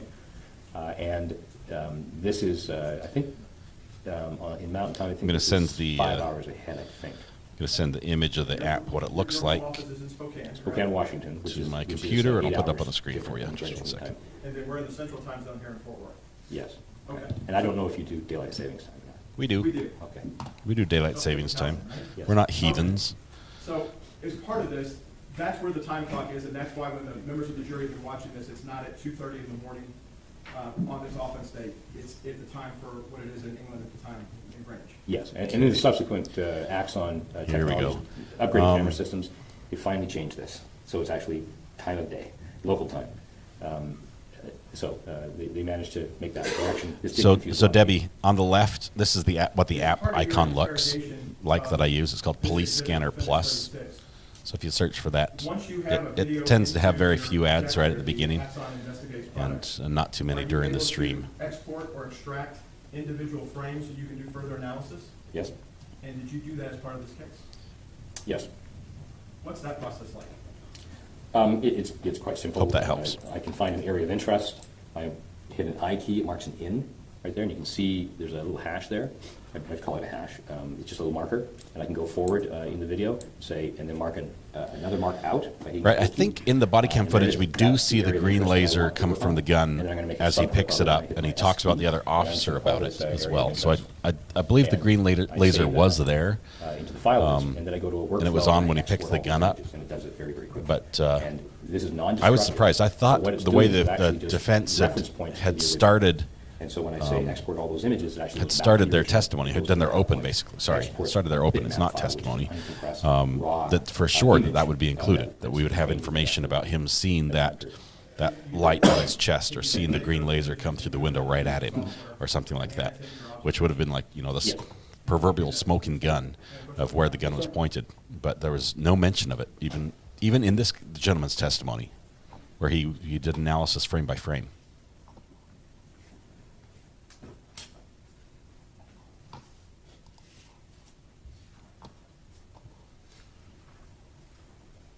Frederick's, I'm going to show you a thumb drive that's been labeled Defendants 40. Do you recognize the contents, or what would purported to be? There aren't too many places 40? that don't do daylight Tell you what's been savings, marked or as Defendants I guess they're 41 changing now, hard but copies. This a hard maybe copy Arizona. 41 of what's on 40? Yes. And in addition, on 41, due to my printing limitations, I've This is handwritten funny. numbers that you've talked about when you were showing your slides for others. You put a number in the corner on your exhibits. Is that safe to say? I did, yes. And I've handwritten where they may be cut off a little bit at the edge, so there's a number in blue. This guy screwed up above each printing the left-hand side of the exhibits. image. Is that correct? I see that, yes. And it's cropped the numbers too Would this help you soon, explain too your early off the interrogation print of job, the video evidence? and so he just handwrites them on. He's like, "Are you cool with that?" He's like, "Yeah, It's in no the problem." back now. You can't And figure out your one printer.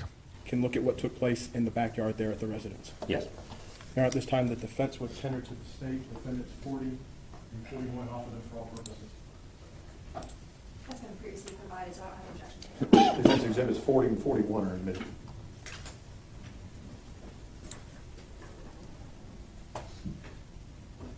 May 40 be published, Your Honor? Yes, sir.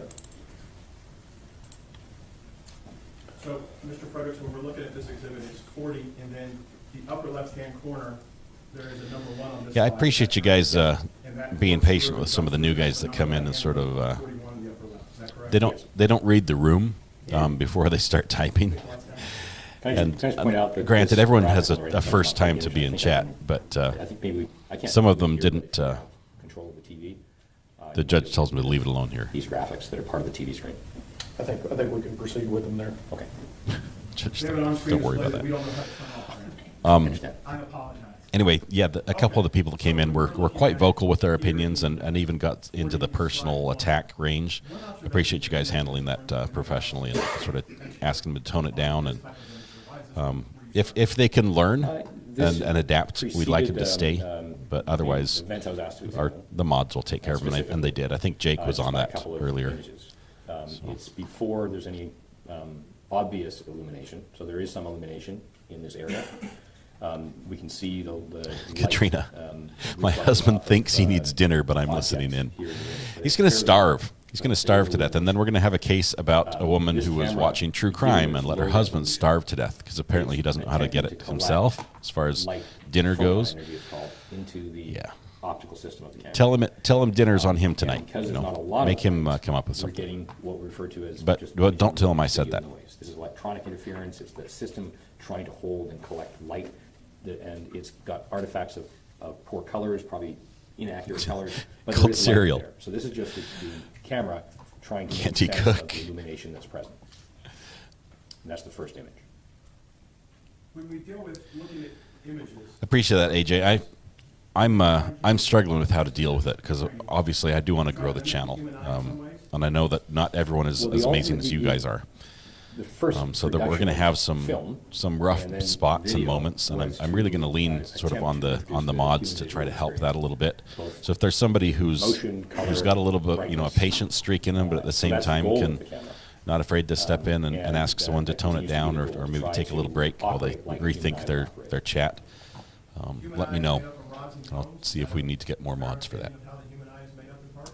Well, the visual system, the system within our eyes that collects information about what we see and translates it into our brain is dependent on cones for color and rods for brightness. So that's what we have in our eyes.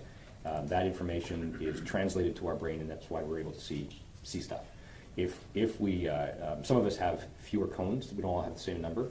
People who have a reduction in the number of cones in their eyes generally can't see colors like the rest of us, and sometimes are referred to as colorblind.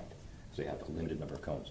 As we age, the rods in our eyes become less sensitive, and that's why we don't see well in the dark when we're a little bit older, which I've been getting to experience. Appreciate that, Weather Watch. So yes, the cameras have We'll make that happen. A CCD, charge-coupled device, that operates like rods and cones. It collects brightness and color information, and then the electronics convert it into a picture.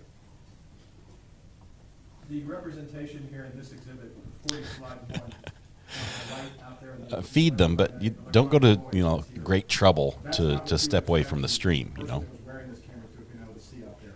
They would never observe any of this. This is what the camera's capturing, this noise. The visual perspective of what the person wearing the camera would be quite different. Would you agree with that? My personal experience in operating cameras with this limitation is I would see more than that. So I would be able to perceive, my eyes would collect instantly more brightness. My brain would interpret that brightness. Dynamic range in my eyes would be able to differentiate edge pattern, the objects in the background. And This panning back and forth across the courtroom. It's frustrating, but the rules for this particular courtroom are that the cameras in the courtroom are not allowed to make any sudden movements. So they're actually restricted to how fast they can pan back and forth. And because we have a limited number of cameras as well, we can't have one camera pointed at the prosecution, one at the judge, one at the attorneys. Yeah, so we're scanning back and forth every single time the camera thinks it's appropriate. And half the time when we get there, it's a picture of the victim getting shot or something. So he's like, oh crap, I can't show that. So he slowly pans back to the left. It's a little frustrating. But we'll write a letter to the judge and say, hey, we just need more cameras in the courtroom, please. A flashlight is turned on. Hey, Toxic, thanks for your help with the internet today and everything else as well. Hopefully you get feeling better. Get some rest. Maybe we'll catch up in the morning or a day or so, whatever it takes. Take care of you first, all right? Progressive scan camera? It is, yes. Can you explain to members of the jury what a progressive scan camera is and how it functions? When we looked at the exhibit... His brain cone age cameras. Got it.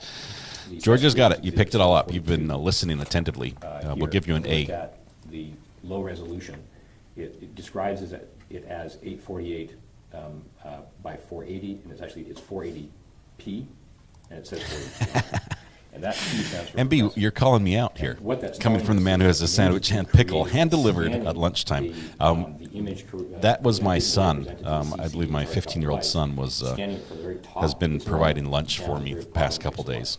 The next image, which is great. Re-scans from the top to the bottom, so there's that delay where the scanning occurs top to bottom. Sometimes the timing of the images gets out of timing, and it has an interesting effect, is that this line across the top here is actually the next image. Just imagine, this could be like 25% slower, and that would be real time. It could be painful. But yeah, no sudden movements. It'll scare Brian, and then the light switch will never be flipped again. We did see earlier, I think it was, Friday last week? Or whatever it was when we were on last week with this trial.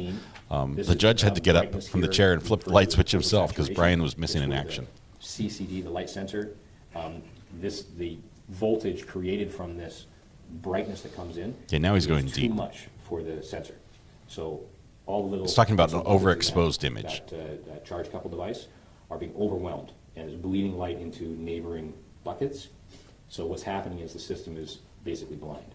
And so its dynamic range will then notice this, and then in the background, it will begin to reduce. I will say that the part of this testimony that he gives that's really important is his analysis of what happened and different moments on this feed. Particularly, there's a point where the camera goes dark very briefly and then lights up again, and there's also some audio events that happens that he was not given a copy of what happened. No one told him. He didn't talk to anybody who was there. He just had to listen and enhance the stuff himself and write down what he heard, and it matches perfectly with what has been testified so far. and it also that point where the light turns off and comes back on as he's right outside the window. This is as the camera That is matches up beginning with a to, story that Mr. Dean correct gave itself. regarding him switching cameras and momentarily It's turning like off his handheld camera before he was able to seeing the turn window, it back see the on barrel and flip the distortion. switch on The window is his curved. gun-mounted That's the camera. Example of the barrel distortion. The window So appears to be in that regard, it not does within reinforce arm's reach, the previous but I don't know testimony. if that's actually accurate. It could be closer than this. It certainly would be closer than what it perceives to be. The judge is full of water. He's been And chugging I've got a water, and we've heard him second, gulp arrow all day on slide long. 16 that shows another area of And he thinks he's doing it quietly, What that but is, it's that's actually not. the reflection in the glass of the flashlight in his hand. The other one, the bottom one, is the illumination of the light hitting the glass and bouncing back. So if you imagine if we had good resolution and good lighting in the area and the light was turned off, you'd be able to see the I reflection will say, in the window. I think it was Charlie pointed out there was somebody in chat that was using a term that was derogatory that I wasn't familiar with, and I had missed it. And I appreciate somebody pointing that out. If there is something, especially if it's racist or something like that, attacking someone's beliefs, things that just don't belong in chat anywhere. Go ahead and flag that, and raise that either to me or to Ahmad, because we do want to take care of that. We don't want that to stand on the channel and make it, even if it's like as Daryl Brooks would say, attack it acceptance of what was said. Tacit Cameras is the kind of term, caught up but to the dynamic range limitations, and now things are a little bit less bright. But we can see all these errors in the image. These are artifacts of compression. So this is what the low-resolution digital video created because of the settings of the camera. And these are errors in the image. It's in dark. There's not a lot of detail. So this camera system in the encoding throws away anything that it initially sampled in the compression. It throws it away. And that's not recoverable. And this is sort of why we don't do It's a lossy enhancements format. with digital video. There's not much there. Again, on slide 20, the same thing's happening. We see a little bit of... Wombat Mommy, yes, the defendant testified first. He's the first defense witness. He did an okay job for defense, but he completely you can see his hand, left hand, tilted failed down. when it So came to This cross. is an example of motion blur. So what's happening here is I can say that the flashlight actually moved down in the image. So his left hand is coming down slightly. And then on slide 21, we have a secondary illumination. AJ, I had to go This to the Urban is, Dictionary the to see light what it was. called real As soon light as I that's, realized that it attached was to the a weapon, derogatory term, and this, turns on at this time. I think Jake had And caught I it put a first green arrow, and gave him the to band show, hammer. The area of illumination, and that's where the gun would be facing. This again is where it's getting brighter. Hey, Stephen, there's a difference And the between camera's having a little between difficulty, chat that is a little trying to control that brightness. So this again is an oversaturated area. irreverent, I guess we could So the say, camera and itself sometimes a sees little this off as, color and an inappropriate. And I obstruction. think you know where the line is. You And stay on the right we side don't of know it. what's occurring past the plane of that obstruction, but the officer's eyes wouldn't be obstructed to that degree. See you, Mac. very Thanks for different being from here. officer's experience. I heard that they danced incredibly and it was wonderful. Monocular vision of the camera, where you can't see, or the depth, No. dynamic range of how you look? This would have to do with the dynamic range limitations of the camera, not the perception of distance. Okay, so the but this camera, this that image, light hits the plane of that window, so that This is, once it hits the window, I'm not saying the pane. the but gun is plane, out the here. position of the window, This is right before it firing. We're reflects talking from frames oversaturated, before and firing. the light we're seeing basically obliterates anything past that plane we can't see. That's a feature of the camera, not the human eye. As we move forward in 40, Yes, so 23, 24, and again, I'm tracking with these two arrows, I'm tracking the reflection and the pool of light. 25, So now we pan off of it 26, because there's about to be a 27. gunshot. The camera is tilting down. That means the officer is bending forward. That's what that interpretation is. Camera bends down, officer bends forward. Excuse me.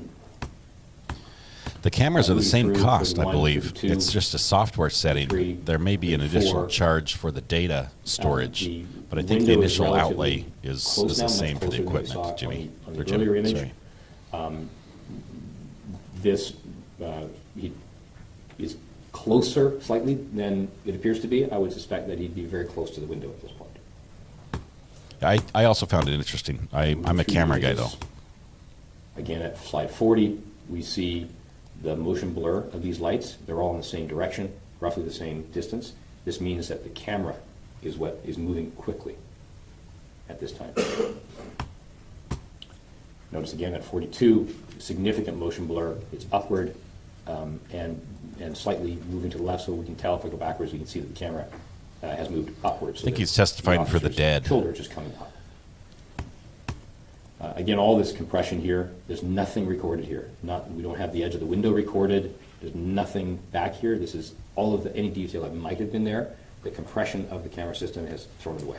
It's no longer recoverable. Because the police department has limited funds and they went with the cheapest option possible. That's moving by the camera, or probably by the objects he's holding, so by the lights. Because we can see that we have some definition on the corner of the window here. And B, So it was this motion never blur raised. is the lights are moving. In the frame by frame, they didn't show it, or they didn't draw attention to it. So we don't know. Moving through the And maybe images. it's because the officer didn't testify that it was there, that And they didn't bring it up. About 52, we can see a human figure in the window. And I'll come forward as we move forward in the image. We can see that human figure more clearly. I'm pointing through the top arm of the left arrow. We can see the left arm. And then I'm going to point just underneath where it says flex. That would be the head area. And as I'll move forward from 52 to 53, we can now see this is a shirt with a crew cut, or crew neck, left arm. And I'll move forward here. Again, it comes more clearly. Now we can see a chin here and the crew neck. This part's important, so listen Again, to left this. arm comes down, and we can see the left arm, the elbow in the left arm comes down underneath the second line. This is the right arm right here, and there's reflection inside skin tone that is in front of the body at about sternum level. As I go forward here, we can see the right arm and the extension of that arm just above the pane of the cross of the pane of the window. And again, at 56, we can see the left arm. And then at 57, we begin to get some motion blur. And I'll just go back for a moment. So the arm extension's important, because that's the gun she was, the hand she was holding the gun in. There's the skin color that we see in front of, like very close to the glass. And there's a dark object here. I'm going to go forward. So at the end of the right arm, there's a dark object. I'm going to go backwards and forwards right here. So this would be the dark object. This is sort of a hand, the extension of the right arm, and that dark object is again visible. I'm pointing to it. Pauline, the cameraman, there's only one camera allowed in the Here, courtroom, 52, and that's where I started to show it has that to pan slowly, figure. and they've been And instructed then, not to show graphic at 55 portions of is the about the video. last time that I can see And as we're watching the hand frame by actually frame, and the with dark like object 30 in it, frames and per I can't second, identify what that the object moments right before the shooting, he's being cautious and not showing the feed. You can go back and watch the link if you go to Discord and watch the link from Fox 4 where the full so the shirt feed was shown, the full is video visible, was the crew shown. neck is visible, the shoulders are visible. And We watch have it. You skin can even tone record it illuminated by the if you got flashlight, QuickTime or close something, to the slow it window. down and watch it frame by And frame if you The arm want. to skin tone is covering or it close to in front frame by of frame. the shirt. So it's illuminated, and the dark object is at the extension of that hand. And then as I go forward from 58, we have motion blur, and again, this is the officer moving quickly to the right, and then we see that movement. It goes up, so the officer is going down, shoulders going down, and he's moving to the right. Excuse me. Wow. And Breaking then news in 62, the Bahamas, huh? We have some motion blur here. Can no longer see at this point into the window. And between 63 and 64, the shot is fired. So, as I mentioned earlier, when we talked about the images being 29.97 frames per second, every 33 1/3 milliseconds a new image is created, it takes about approximately with these cameras, about 8 milliseconds to collect the light, create a picture. So if you take 33 minus 8, you have about 25 milliseconds until the next picture is created. The camera's blind. But the audio is always recording. That's why we say the audio is the record of time. So the camera is capturing an image, and then sometime later, it captures another image. And then sometimes later, it captures another image. But we know the timing between those is about 25 milliseconds. Somewhere in that 25 millisecond was when the shot was fired. So we don't get the exact moment of the shot, we get recoil. And we get some flash. And what we're seeing here, these little sharp, bright striations I'm looking at, this is motion blur of likely the glass breaking and shards coming out of the window. And we can see that in these next few images, quite a bit of the motion blur of the reflection. And this is between shards coming out of the window and the crack in the window that we're seeing. Mr. Fredericks, you've worked a number of homicide cases in your career, in your evaluation of video, correct? Yes. The medical Nothing examiner exciting. said that Ms. Jefferson, in the area of that crew neck you were talking about, had glass stippling. Are you seeing items shatter here consistent with what could be coming into the window toward her at that point? Yes. And what slides are those in Defendant's 40? Starting at slide 64. And below the second green arrow on the screen going from top to bottom, those little striations going down away from the green arrow from the right to the left? Yes. It's motion blur of something that's highly reflective. I know that there was a shot fired through glass. That's the most likely explanation for what that is. Though the camera itself on the video side is having issues in coming out of focus there with motion blur, the audio is staying consistent throughout this time period. Is that my understanding of how this evidence works? Yes. Okay, Question, John? Yes, sir.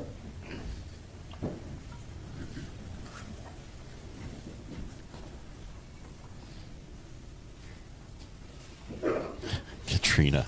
Oh my goodness. Too soon. You're actually As part of your early. examination, you did look at the audio on this? Yes. I I'll think show you it's what's been funny. marked for identification purposes is Defendant's 43. There's a part of your business in the forensic video world that you actually look at audio, visually look at audio, is that correct? Yes. How's that work?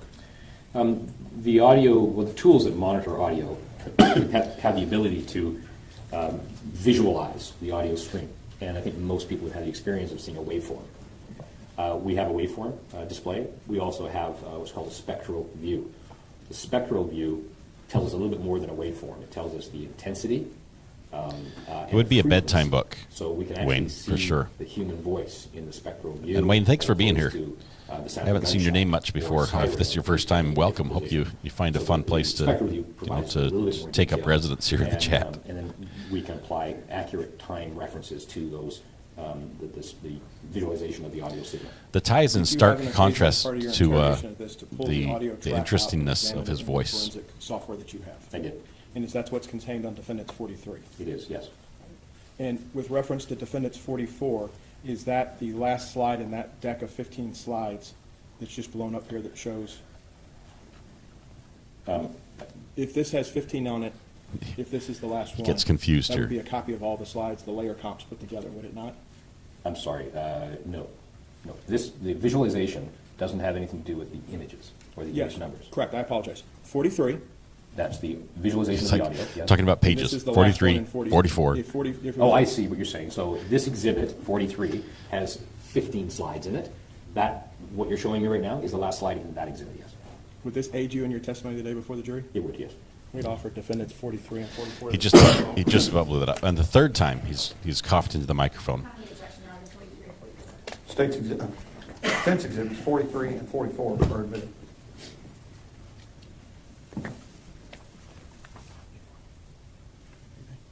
Mr. Fredericks, I'm also showing you what's been marked for identification purposes is Defendants 46. Do you recognize the image in Defendants 46? Yes. As part of the materials that we gave you to interrogate, we gave you some of the interior photos so you could see the interior part of the room, so you know what you're looking at from the outside once you actually get past the point of you can't unsee something. Yes, this was an image that I was provided that I didn't do any interrogation on, I just looked at it. Okay. Yes. And when we're trying to go back through what you have on the screen here now in Defendants 40, the blinds that are depicted in Defendants Charlie, I 46, think you may will this have be the able to possibility aid you of losing a explaining to frame members of the jury every how so the camera often, can't see dropping a past frame. certain parts of the window plane Just as because you're the looking at it. refresh We rate know doesn't what's inside, match but up We just can't see it. properly.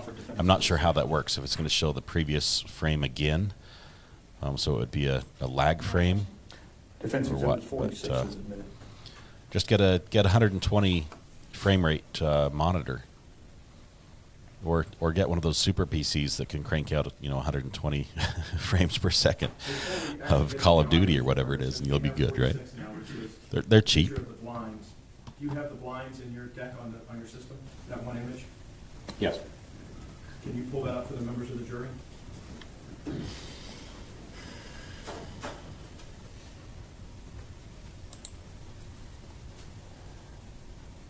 I believe it's this image. If I click on it, it might be a different one.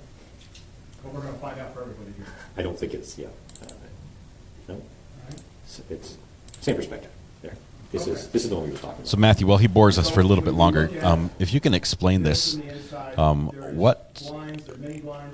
how does subject matter jurisdiction work on this? Say, for instance, me in North Carolina, if there's a court feed that I'm watching or possibly rebroadcasting, does Texas have subject matter jurisdiction in order to charge me for violating their restriction on recording and rebroadcasting? Yes. Did you take it back to that?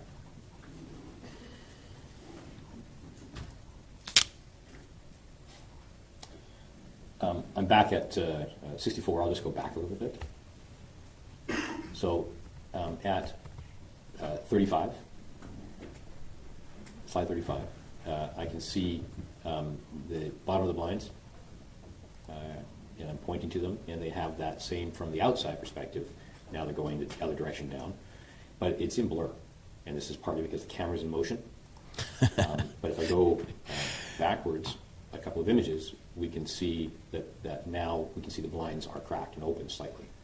So now the camera has stabilized a little bit, so not as much motion, less blur. That pretty much summarizes the channel, Weather Watch, in a nutshell. The remaining part of the window to the left, if the camera didn't record any detail where that is, and it's thrown away, there's no enhancement, clarification in the world that can see through that glass at this point. That's correct. Come up with any image.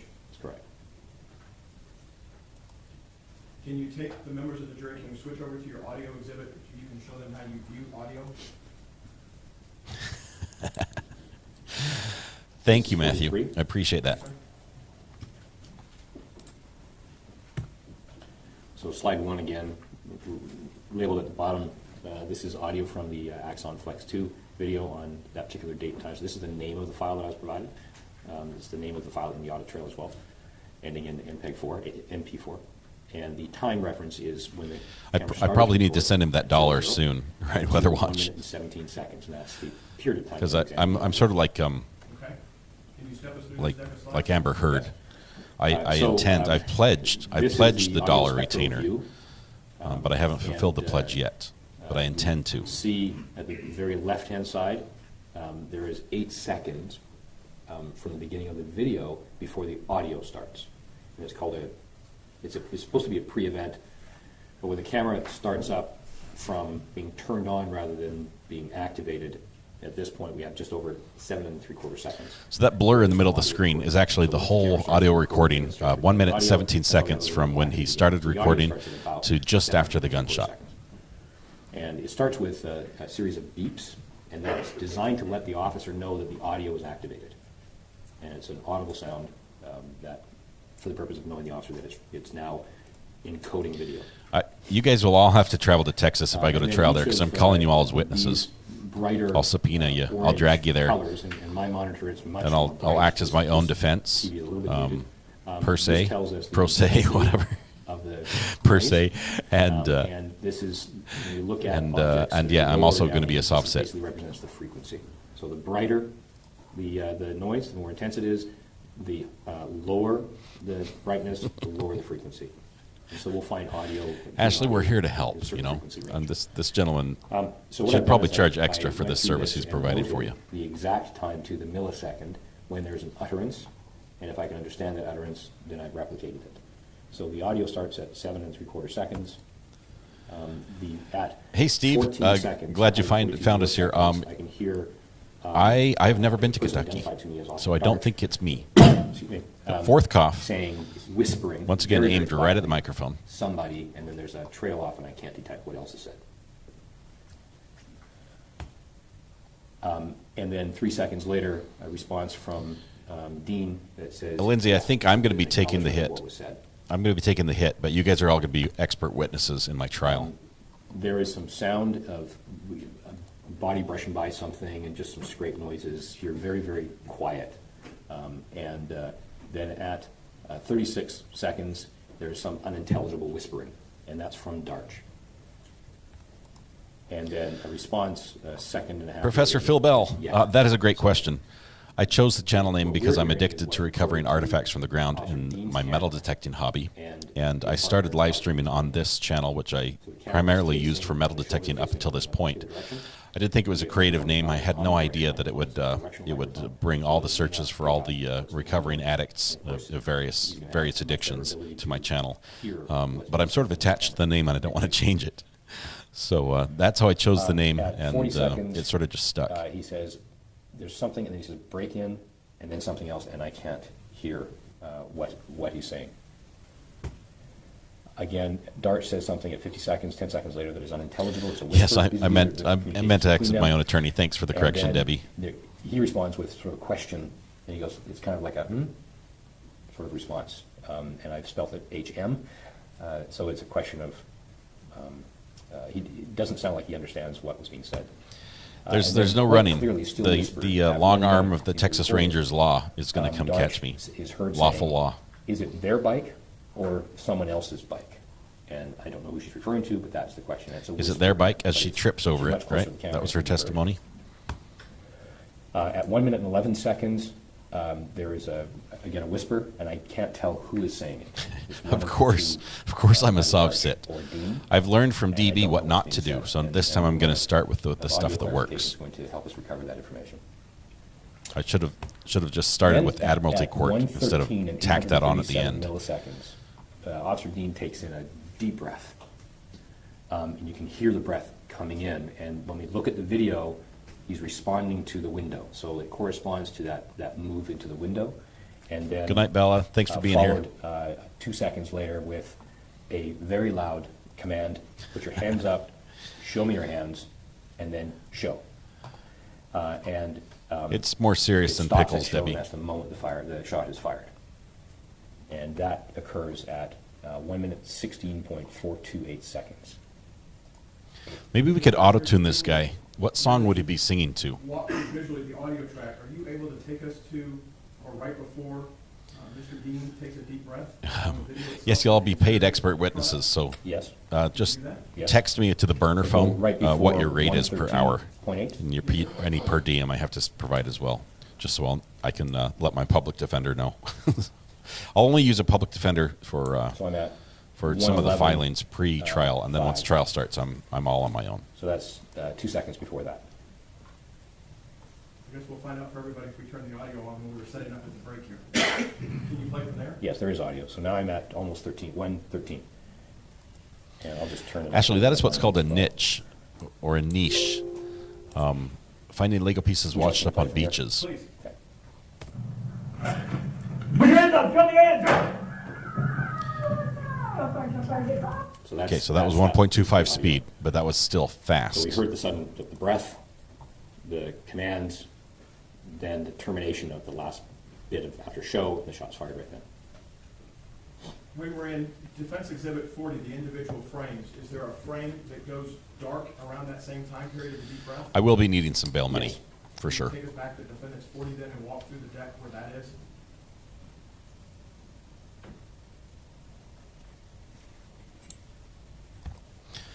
Evil people bring Legos anywhere. Legos are actually a torture device that was developed, I think it was prior to World War I.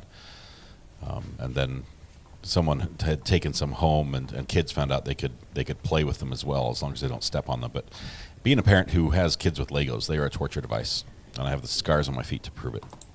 I'm going to just go by time, 1 minute, please. Oh man, don't tempt me, you guys. I'm going to take the rest of the year off. Going to head down to Australia, heading out to the bush. I'll bring my metal detector. I know I'll need a permit to do that, but So if we're I find it, do I referring get to to keep it? That's This the question. moment, at 32:56, that's the seconds. I'm going to go back to the deck now. MB, we were talking about if I broadcast a trial that Texas court has ordered not to be rebroadcast, will subject matter jurisdiction mean that they can come and Texas Rangers can come arrest me and drag me back to Texas to serve hard time for my crime? And Matthew said pretty much, yeah, they're on to you already, This was it, yeah. and so it's just a matter of time now. Give me a moment to orient myself. I've got the intent defense as well. I should combine Boone and DB.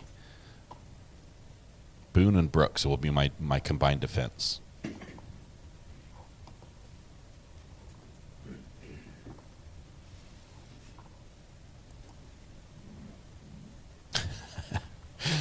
A million pieces of Legos off the south coast of England. I imagine there's like groups of people light that only turning on build at with slide found 64. Lego pieces. It's like, what can you build with pieces you found on the beach? Beginning of this deck in maybe the single digits, a completely black slide. Maybe slide 1. I think it was before, the reason why I'm trying to find that for you, I think it's before the slide. Okay. So it's, and I'm now into the recorded video. So defendant's 36. Yes. So Mr. Fredericks, you have not had an opportunity, and we've kept, I guess for lack of a better term, we've kept you and Mr. Dean separate.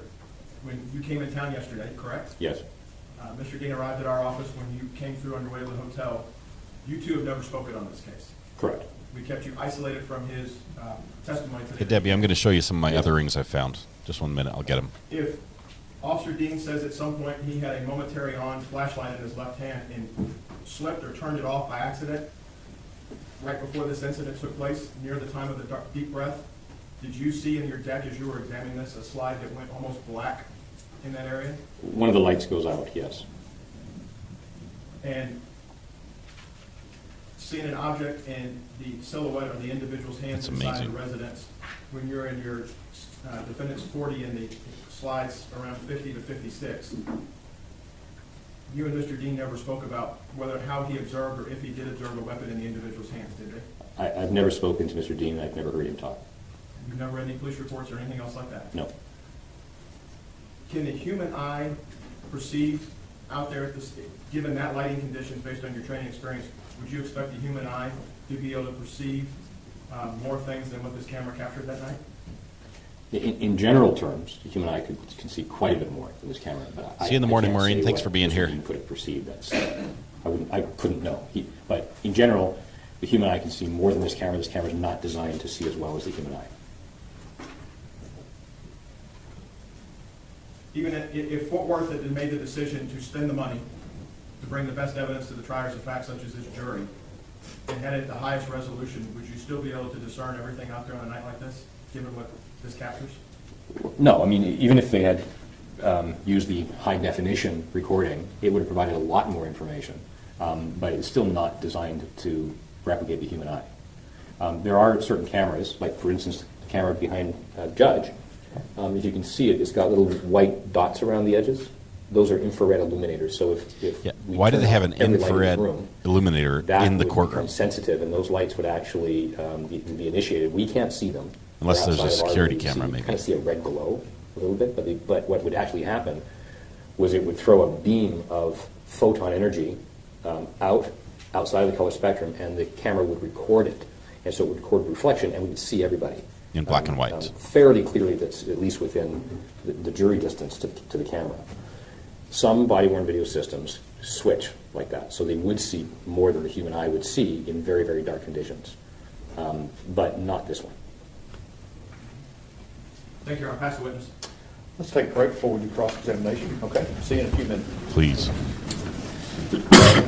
We got one last cough there, just to for good time's sake. And now I'm going to try to skip ahead right to the very end. Let's see. We are almost done with this guy, which will mean we're going to be ready for tomorrow to see what else the defense brings up. Almost there.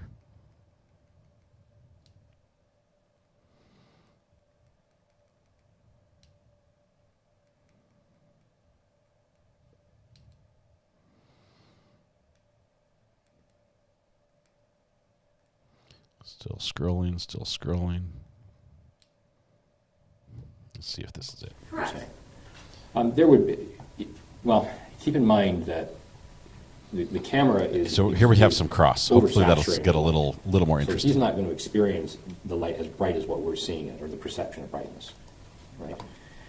We can see his face here. It's not in. I've sent my extreme son to brightness. grab the So rings, it's not a but lot he of has light not returned coming yet. to his face here. Likewise, the woman behind the window, the light is down below. There's not. Her face is lit up a little bit, but there's not a lot of light in her face. So I would say, from this point of view, there isn't any direct light in their eyes. Okay.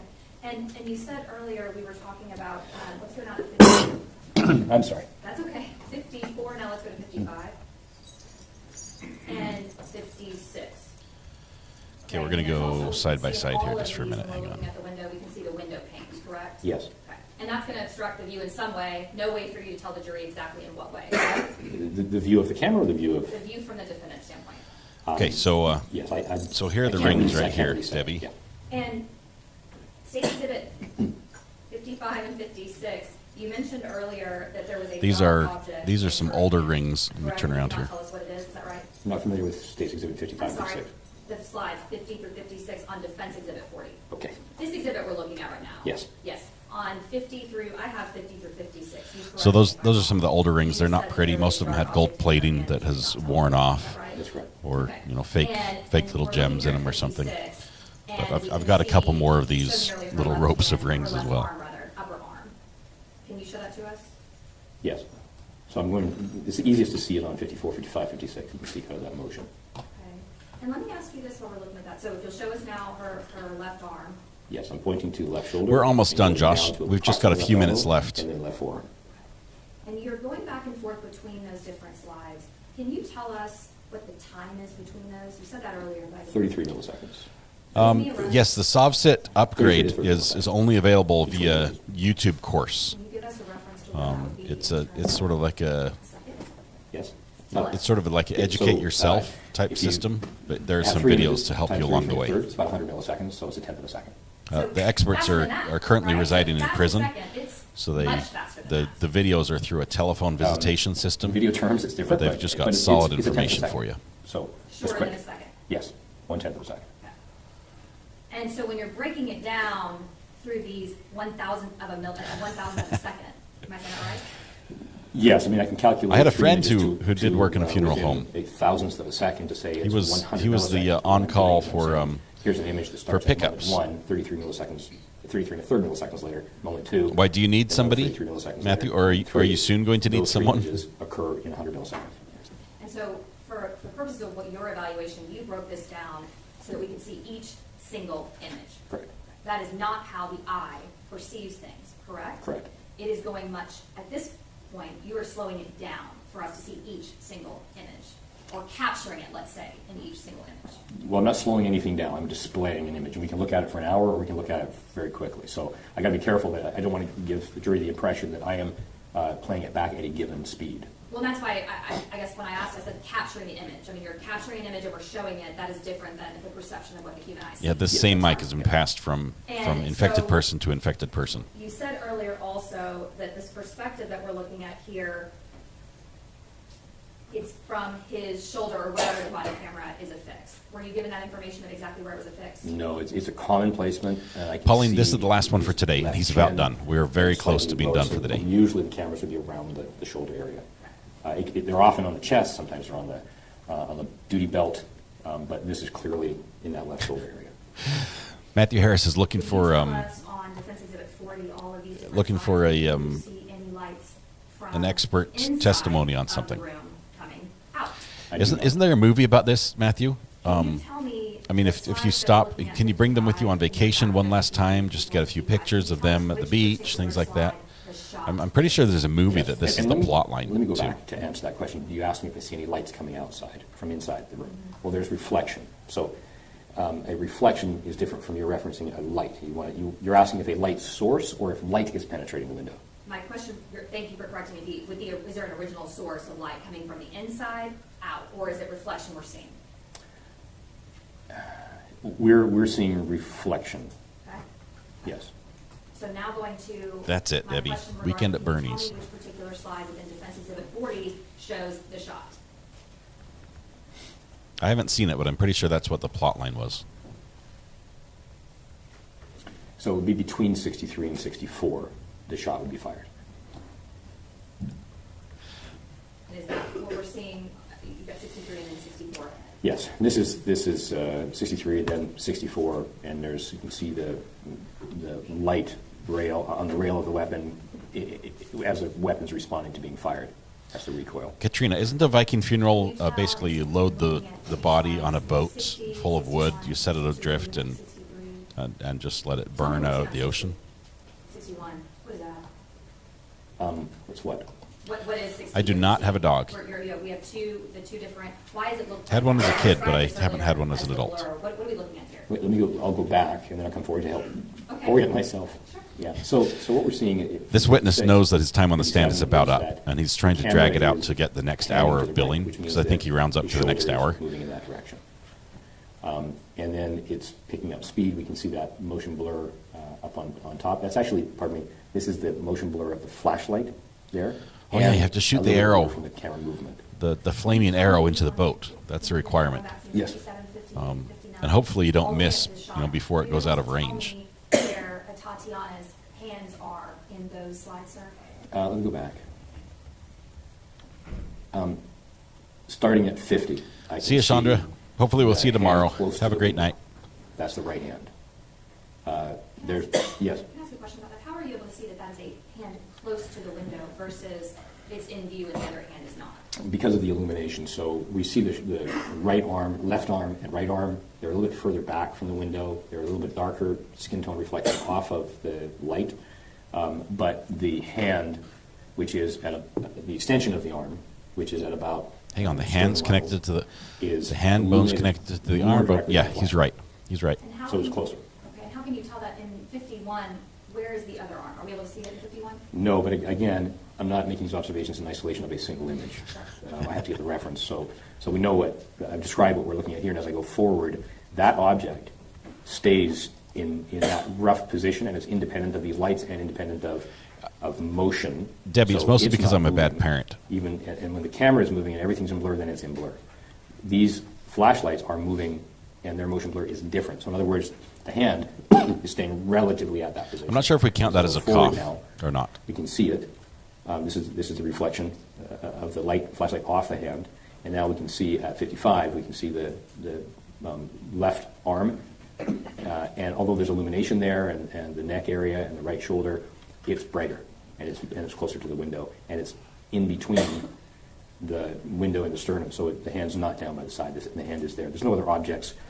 Excuse me. There's That's a nothing cough. in Well, what are we between on, this part of the 6 window now? and your body. And as I move forward here, at about 57, we start to get too much blur for me to say anything. I can see the right arm still, but I can't say anything about the hand. Let me ask you, actually, may I approach the board? Yes. And so you said you can't say anything about the hand. We were talking earlier. Judge, I don't want to block you. But you're okay. I'm sorry. You're okay. Can you see me? I can, Okay, thank you. or see what I'm pointing. So Yeah. you were talking earlier about the flesh color of the arm that we see, the left arm. And then you said now that I you're see seeing nothing that, there. back That up looks and like an see- abstract painting. Okay, so keep backing up just a bit. Okay, so show me here where we see 54, 55, the hand. Okay, if I go back and forth between 54 and 55, this is the hand I'm pointing to right here. Okay, and now keep going forward. And now where to go? Then I can't, as I said, once we get to 57, Go forward? Just one? 58. Just one? Yeah. And so do we see that there is appear to be a flesh color tone object there? Yeah, outside the area of illumination and the reflection back to the camera. So this is all oversaturated. We're not going to be able to see past the plane of the window at that oversaturation point. So outside of the oversaturation, we're seeing some skin tone of the right. I don't know what he's seeing there because I'm All not right, seeing keep anything. going. We can actually, on 57, 58, excuse me, we can actually see the flesh up here as well. Is that right? That's right, yes. Okay.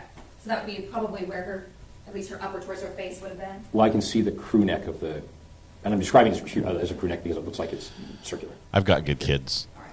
You got the best Okay, and family. so which slide did you say now for us? Weather Watch, then we'll see. I missed you is the saying you had to go, shot, 60. so I don't end up with a Viking funeral. Love the channel and chat. See you in the morning. Between Thank you, 63 Weather and Watch. 64. We'll have to get you on sometime when we have a weather-related incident to discuss.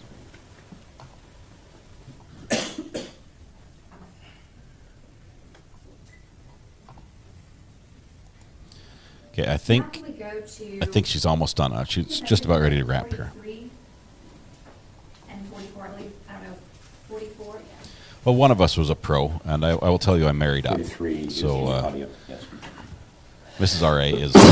Oh man, that was a bad one. So I mean, before we get into I think I tasted let's ask that. you, you've That was testified pretty for both awful. the state and the defense many, many, many times in your career, correct? Yes. And have we reached out and called you before defense did, then you would be sitting up here for us, just like you are for them. Is that Yes, right? and my evidence will be the same. Sure. Yes. And it's not going to change because you are just giving the evidence and you're just testifying to what you've done as far as your analysis, correct? That's right. And as part of your work in this case for the defense, you get paid. That's part of how you make a living, correct? Yes. All right. So I want to ask you a little bit about this audio. So if you'll go to the next slide. See, I wonder why they All don't right. So why if they you don't go capture to all the the very video end in of the your highest resolution they can, and then on a schedule Okay. So compress now the question video is, to lower you resolution said there's a deep if it's breath not and needed. One, I'm going to ask you to do some math, okay? Yes. So between the time of the very I saw your first setup. beginning of I the think command, you've got all so the put gear. your We hands could up, make show me that your happen. hands, show. But Now, first, you've got Matthew's on deck first. 01, We're working on that first. 893. Is that the beginning of the command, or is that the end of the command, or where is it in that command? That's the very beginning of the first utterance of the first word. So This is right as prosecution he's saying, put, like just right there. on that's cross the of the defense 01, witness. 15, 893. That's right. All right. Then we see shot fired 01, 16, 428. Yes. How many seconds, what's the time difference between the beginning of that command to the time that that shot is fired? Approximately 600 milliseconds. Okay. So is that even a second? No, just over half a second. Just over a half a second. So half a second That's from the between time where he that the command says, start to the time the shot is fired. "Put your hands, All right. put your hands and up." there's no Boom. way to be able to tell us what Atatiana Jefferson could see inside of her bedroom outside, correct? Yes, I don't know. And there's no way to tell what this defendant saw from the outside looking in, correct? I do not know what the officer saw, yes. May I pass the witness, Your Honor? Redirect. No, Your Honor. They, We would ask that if we're going to excuse it, he's finally excused due to travel. any objections? I don't have any objection to that. Okay. So he's done. We were not You'll going to hear unhook from that this microphone boring for me. or this individual. Step down. Yeah, he's not going to cough in the microphone anymore. We are done with him. All right, we're going to recess for the day. All right, be back in the morning. Remember admonitions. See you tomorrow. All right. So that concludes what we missed today. So basically, we just have those two witnesses in the book so far.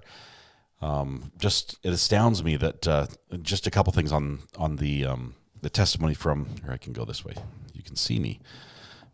Look how crisp and clean my picture is. I changed the focus so it's not on my microphone anymore. It's on me, so it looks pretty sharp. It astounds me that a couple things. First of all, that the officer testifying on the stand seemed so unprepared for cross-examination, that he was led by the nose down every path, that at the time it was almost like he, you know how the attorneys are going to try to ask a yes/no question. That's a very difficult line to draw, to try to drag you down this path to say something you don't want to say. A lot of times you'll hear people say yes but type thing. Instead, he would just say yes, no. He wouldn't ever try to get a clarification and say, oh, it's a mischaracterization, or it requires more explanation than what you're allowing me to give.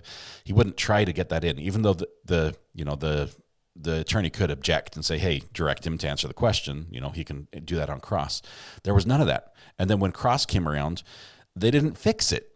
They didn't give him a chance to say, actually, this is what I was trying to explain, or it was a yes, but sort of thing. And it was just like, so that for me was bizarre. I was also expecting more testimony about that moment, about seeing the gun, more solid information about his decision-making, what he saw and what he based his decision to fire on.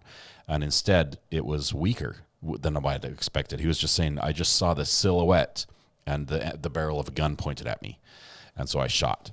And that may be enough.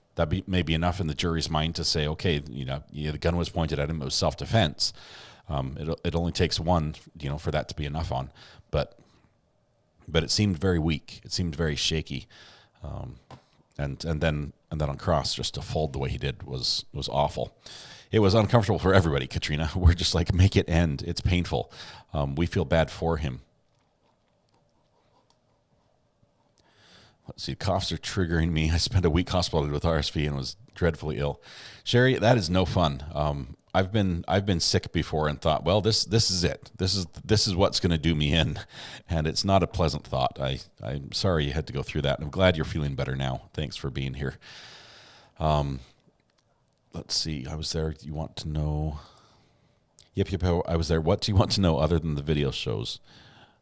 So, Mac, who are you responding to? I'm pretty sure it takes me longer than half a second to process what was said and then raise my arms in response. Right, DMB, you're right. But at the same time, we've got some testimony from Zion, who basically says that he saw this officer out the window. Now, you have to realize he kept looking out the window after the shot was fired. So there's probably things he saw after the shot was fired that he then associated with what happened before the shot was fired.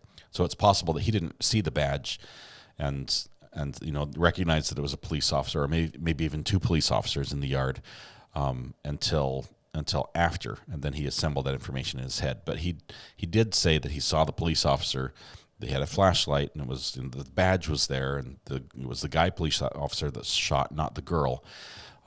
So there was something visible from in there. As far as processing, he might have seen that when she was reaching for the gun, and she was not looking, so she might come up, right at the window, right in the guy's face, and had less to go off of than Zion had.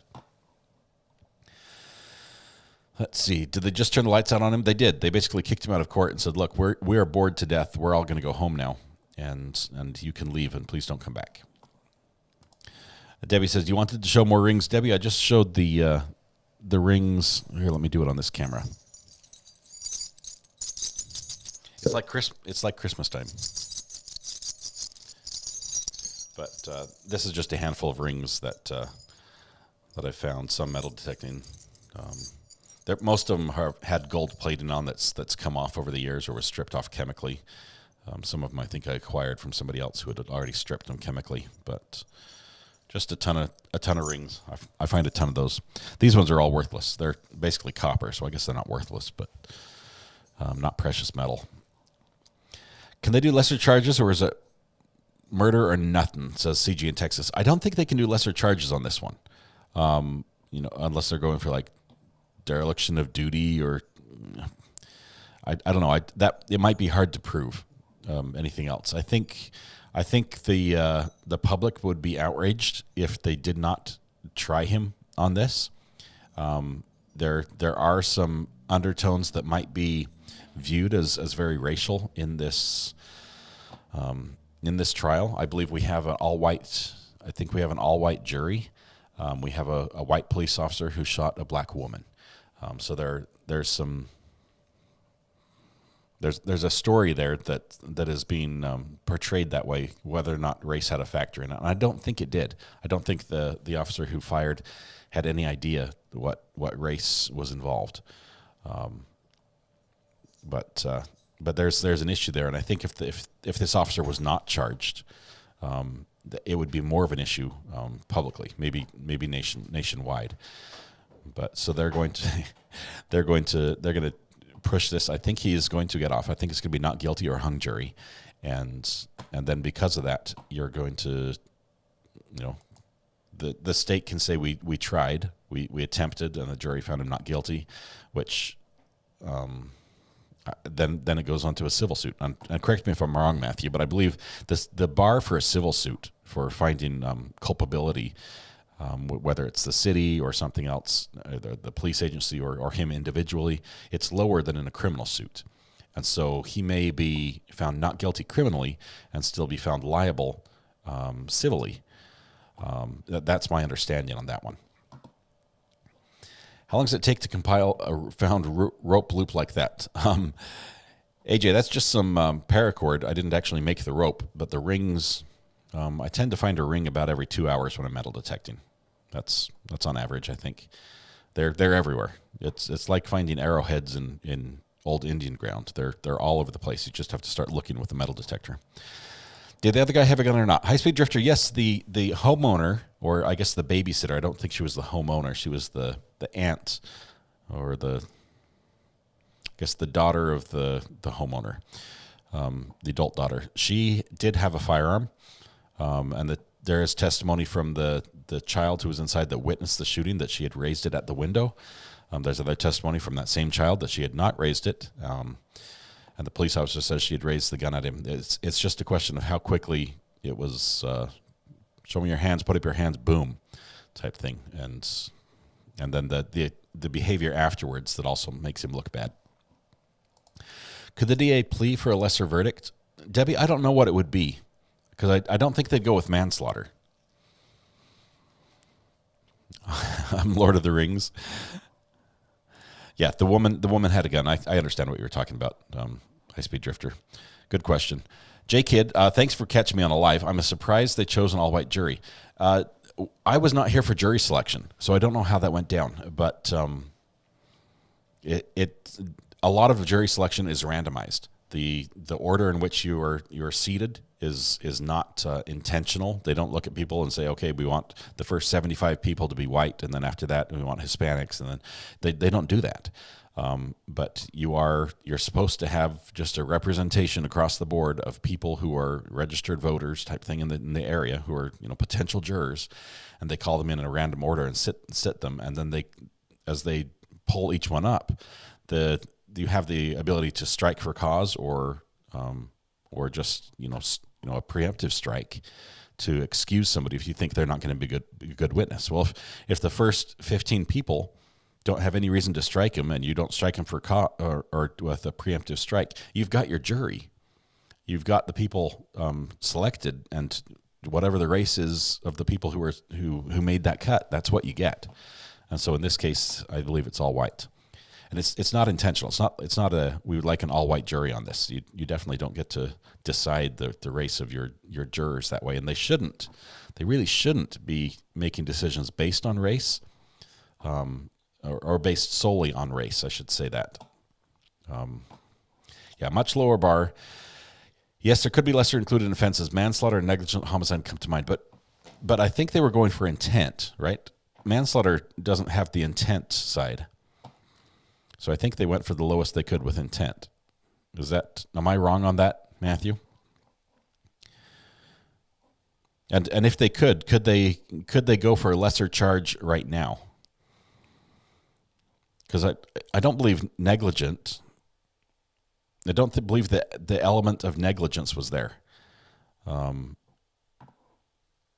don't know. I think they went with what they thought could get a conviction on. I'm very tan on your cell phone. I'm very tan. I'm very tan in person, Sherry. I like the sun. So weird here. There's so many rings lost. I've lost earrings and a couple necklaces, but no rings. AJ, people lose rings all the time, and cell phones and car keys. If I had a house for every house key I found, I would be a rich man and have property all up and down the beachfront. What did he do afterwards? I'm unfamiliar, honestly. Lindsay, afterwards, he never said gun, for starters. And as far as the police training goes, that's something you should shout out as soon as you see it, to alert the other officers to the scenario that there's a firearm at play in the other than your own. Basically, the suspect has a gun. He never said gun, and then when he was in the bedroom where she was shot, and he was looking around while she's doing this agonal breathing on the floor and dying, we're hearing her last breaths.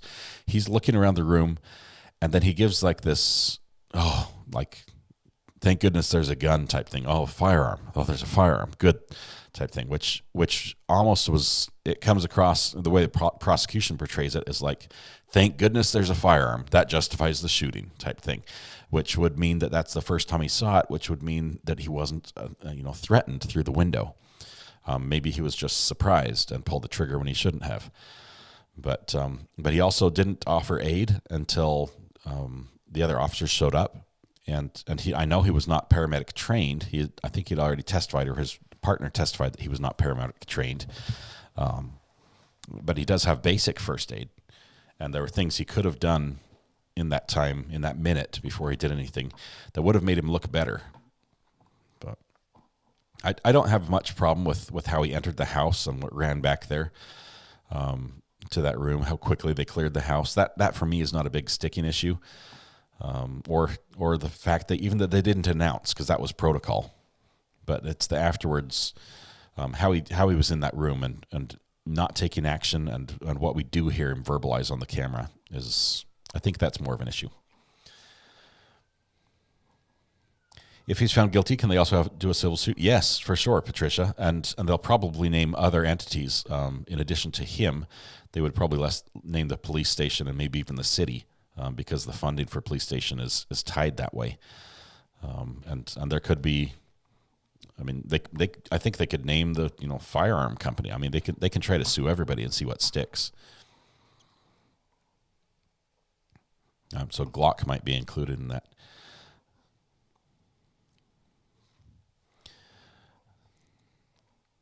Negligent homicide or manslaughter sounds more like it unless they can tie him to the victims in some way other than race. Let's see. That's not how I understood it to be in jury selection in Houston. I was on 3 juries and they scrutinized everyone. Well, they can scrutinize, J-Kid, but they shouldn't be discriminating based on race.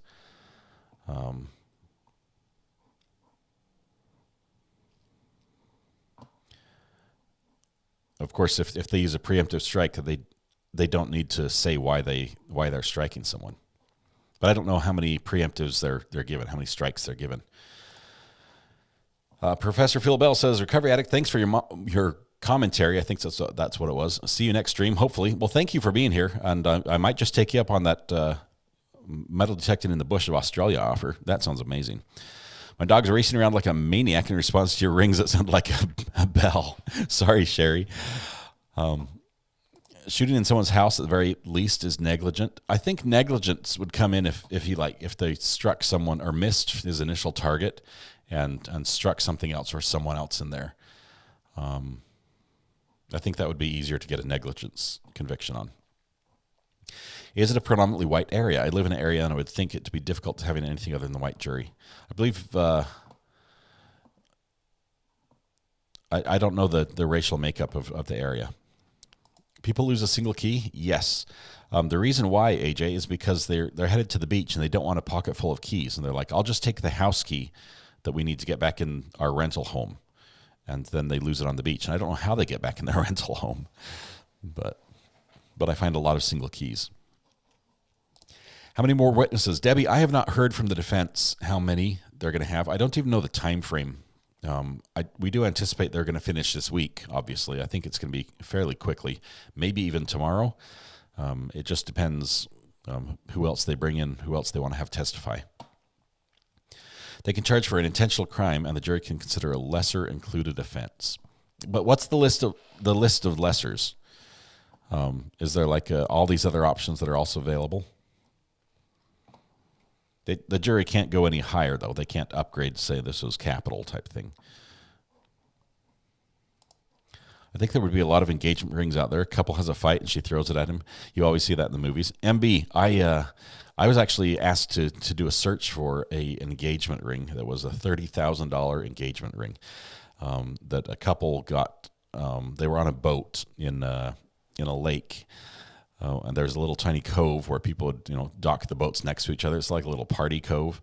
And there was a fight, and she took off her ring and she threw it down on the floor of the boat, the deck of the boat, and it bounced and went over the edge and went in the water.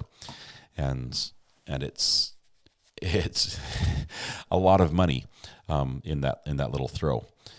And so I was told about it and where to go. I went there when they had drained the lake quite a bit. And it was, even with it drained, there was mud up to my knees. And that ring would have sunk all the way to the bottom, being heavy gold. So it's still up there. There's still a ring in Pineview Reservoir, in the cove. So if they ever excavate that, I would buy all the mud, as long as it was cheaper than $30,000. Trying to do by the book without helping person in need. RoboCop not caring. He definitely gave that impression on the video, or the prosecution was able to paint him that way.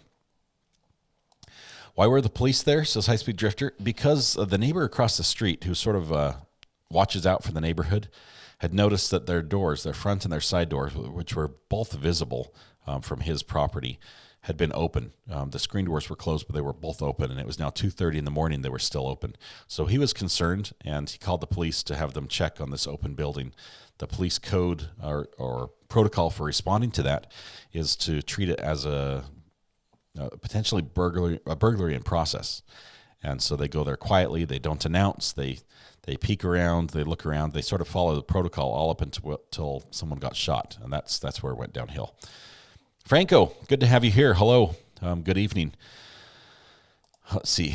Heavily white, conservative, evangelical, the whole spiel down there in Texas, in this area.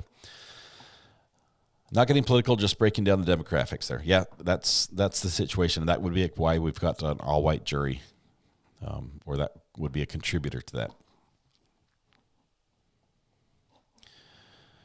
that. Personally, for my neighbors just around me, I know my neighbors well enough that I'd feel comfortable going and knocking on their door and saying, "Hey, is everything all right? Doors open," type thing. But at the same time, I'd probably take my gun with me just in case everything wasn't all right. If Atatiana had shot and killed, I believe it would be the same, or should be. Whoever shot first, I say. Yeah, whoever shot first loses in this scenario, because the situation, the way it built up, both sides, you assume Atatiana, it actually has an A, Georgie, at the beginning. It's a soft A, but she had an idea of what was going on. She heard noises, prowlers, flashlights. It's a high crime area, so you can think of. I'm imagining. I'm not speaking for her, but I'm imagining she has an idea of what's going on and that it's crime and that she's about to be a victim of a crime. And at the same time, the police who show up are looking at this as saying, "Hey, a crime may be in the process here. We might be able to catch this burglar in the process." They're on edge because something's not right here. The neighbors know something's not right. And so it led to this situation, unfortunately, where they were face to face in a split-second decision, and nobody wins.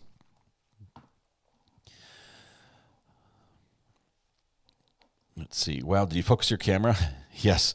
AJ, I did. I locked it in. You can see every facial imperfection. I should probably blur it a little bit to make it a little softer. But I was frustrated with it focusing on the microphone.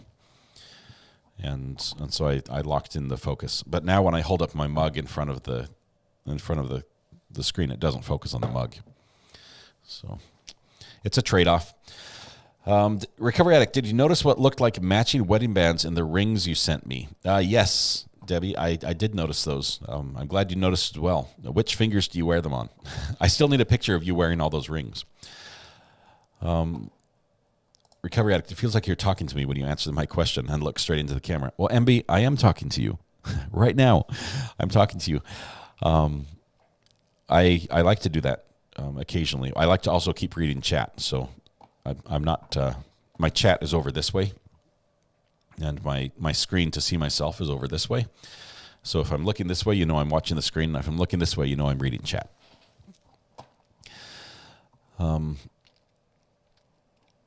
Let's see, 2 a.m. here, must sleep. Ashley, get some sleep. We'll see you tomorrow. Thanks for being here. Give yourself a pretty filter, Ari. Maybe something with like flowers in my hair. What do you think, Katrina? Do you have a suggestion? Michelle says, did the victim shoot her weapon? No, she did not fire. We believe that she turned on her laser. Otherwise, it's possible that the laser turned on when the officer picked up the gun or when it was dropped. But at some point, the laser was on as the officer picked up the weapon, and it has a switch to turn it on. She did retrieve it from her purse, according to Zion, and Zion initially in an interview said that she raised it and pointed at the officer through the window, and then on the stand he testified that she kept it down at her side. I have very vivid real nightmares. I called 911 in my sleep once. Debbie, maybe one day I'll share a story about calling 911 here shortly after I moved to North Carolina. I swore I heard something that I did not hear, and the police officers that showed up were doing the subtle is he drunk check where they're shining the light in my eyes, not like here, stand still and look at my flashlight type thing, but just checking to see the dilation in my eyes. I'm like, sorry, officers, like, now that you're here and I'm talking to you, I know that I was probably dreaming. They're like, oh, we got one of those ones. A kitten filter with little ears. maybe we can do that. I know I do have the ability to turn myself into a cartoon character, which is good. Franco, not quite to verdict watch yet. We still have closing arguments and possibly more witnesses from the defense. But stop. That made me laugh. It's cool when you talk to us. Old Georgia, it's cool that you're here, so I have someone to talk to. Really. Me doing this on my own with nobody here was never fun. Luckily for me, it never really became that. A few of you were here from the get-go. I don't know how you found me as soon as I went live, but you were here. As soon as my nails grow out, I'll send a picture of me and the rings. That'll be awesome, Debbie. All right, so it's time. It's bedtime. It's late. It's very late, as a matter of fact. This was a test run for the evening show, and I've learned that I need to do it differently. I apologize for the technical snafu at the beginning. I'm probably going to delete this stream just because it's so bad. I'm embarrassed by it at the beginning. But I did want to get through this and just see what it would look like. I'll do better tomorrow. I can say that. The weapon was legally owned. I don't know if they're required in Texas to register the firearm. Many states don't require registering a firearm if you say buy it from another civilian, as long as it's a legal transaction. But Matthew, get some sleep. Good luck tomorrow, if whatever legal case you're working on. Thank you very much for being here as well. I dreamed once there was a big black snake in my bed. I literally fell out of bed trying to get away from that. I had a crazy dream last night, and it involved Mr. Beast at an appearance at a gas station, which I've never seen Mr. Beast in my life. I've seen him online, but even though we sort of live in the same town, I've never run into him in person. It was a bizarre dream. Jake says, your voice is great. You should be working in talk radio. What would I talk about, Jake? I don't have anything... I don't know enough about anything to talk about it in radio. You're listening to Smooth Jazz, 107.9 FM. Does that work, Jake? That's my demo tape. If you can just go ahead and send that to the producer, that would be great. See you, J-Kid. I'm gonna call it a night here. We've said goodbye. Oh, we don't want that song. We've said goodbye a couple times. But send a demo to WPTF 680. Maybe I should. Jake, are you connected with that? Or traffic? I could do that.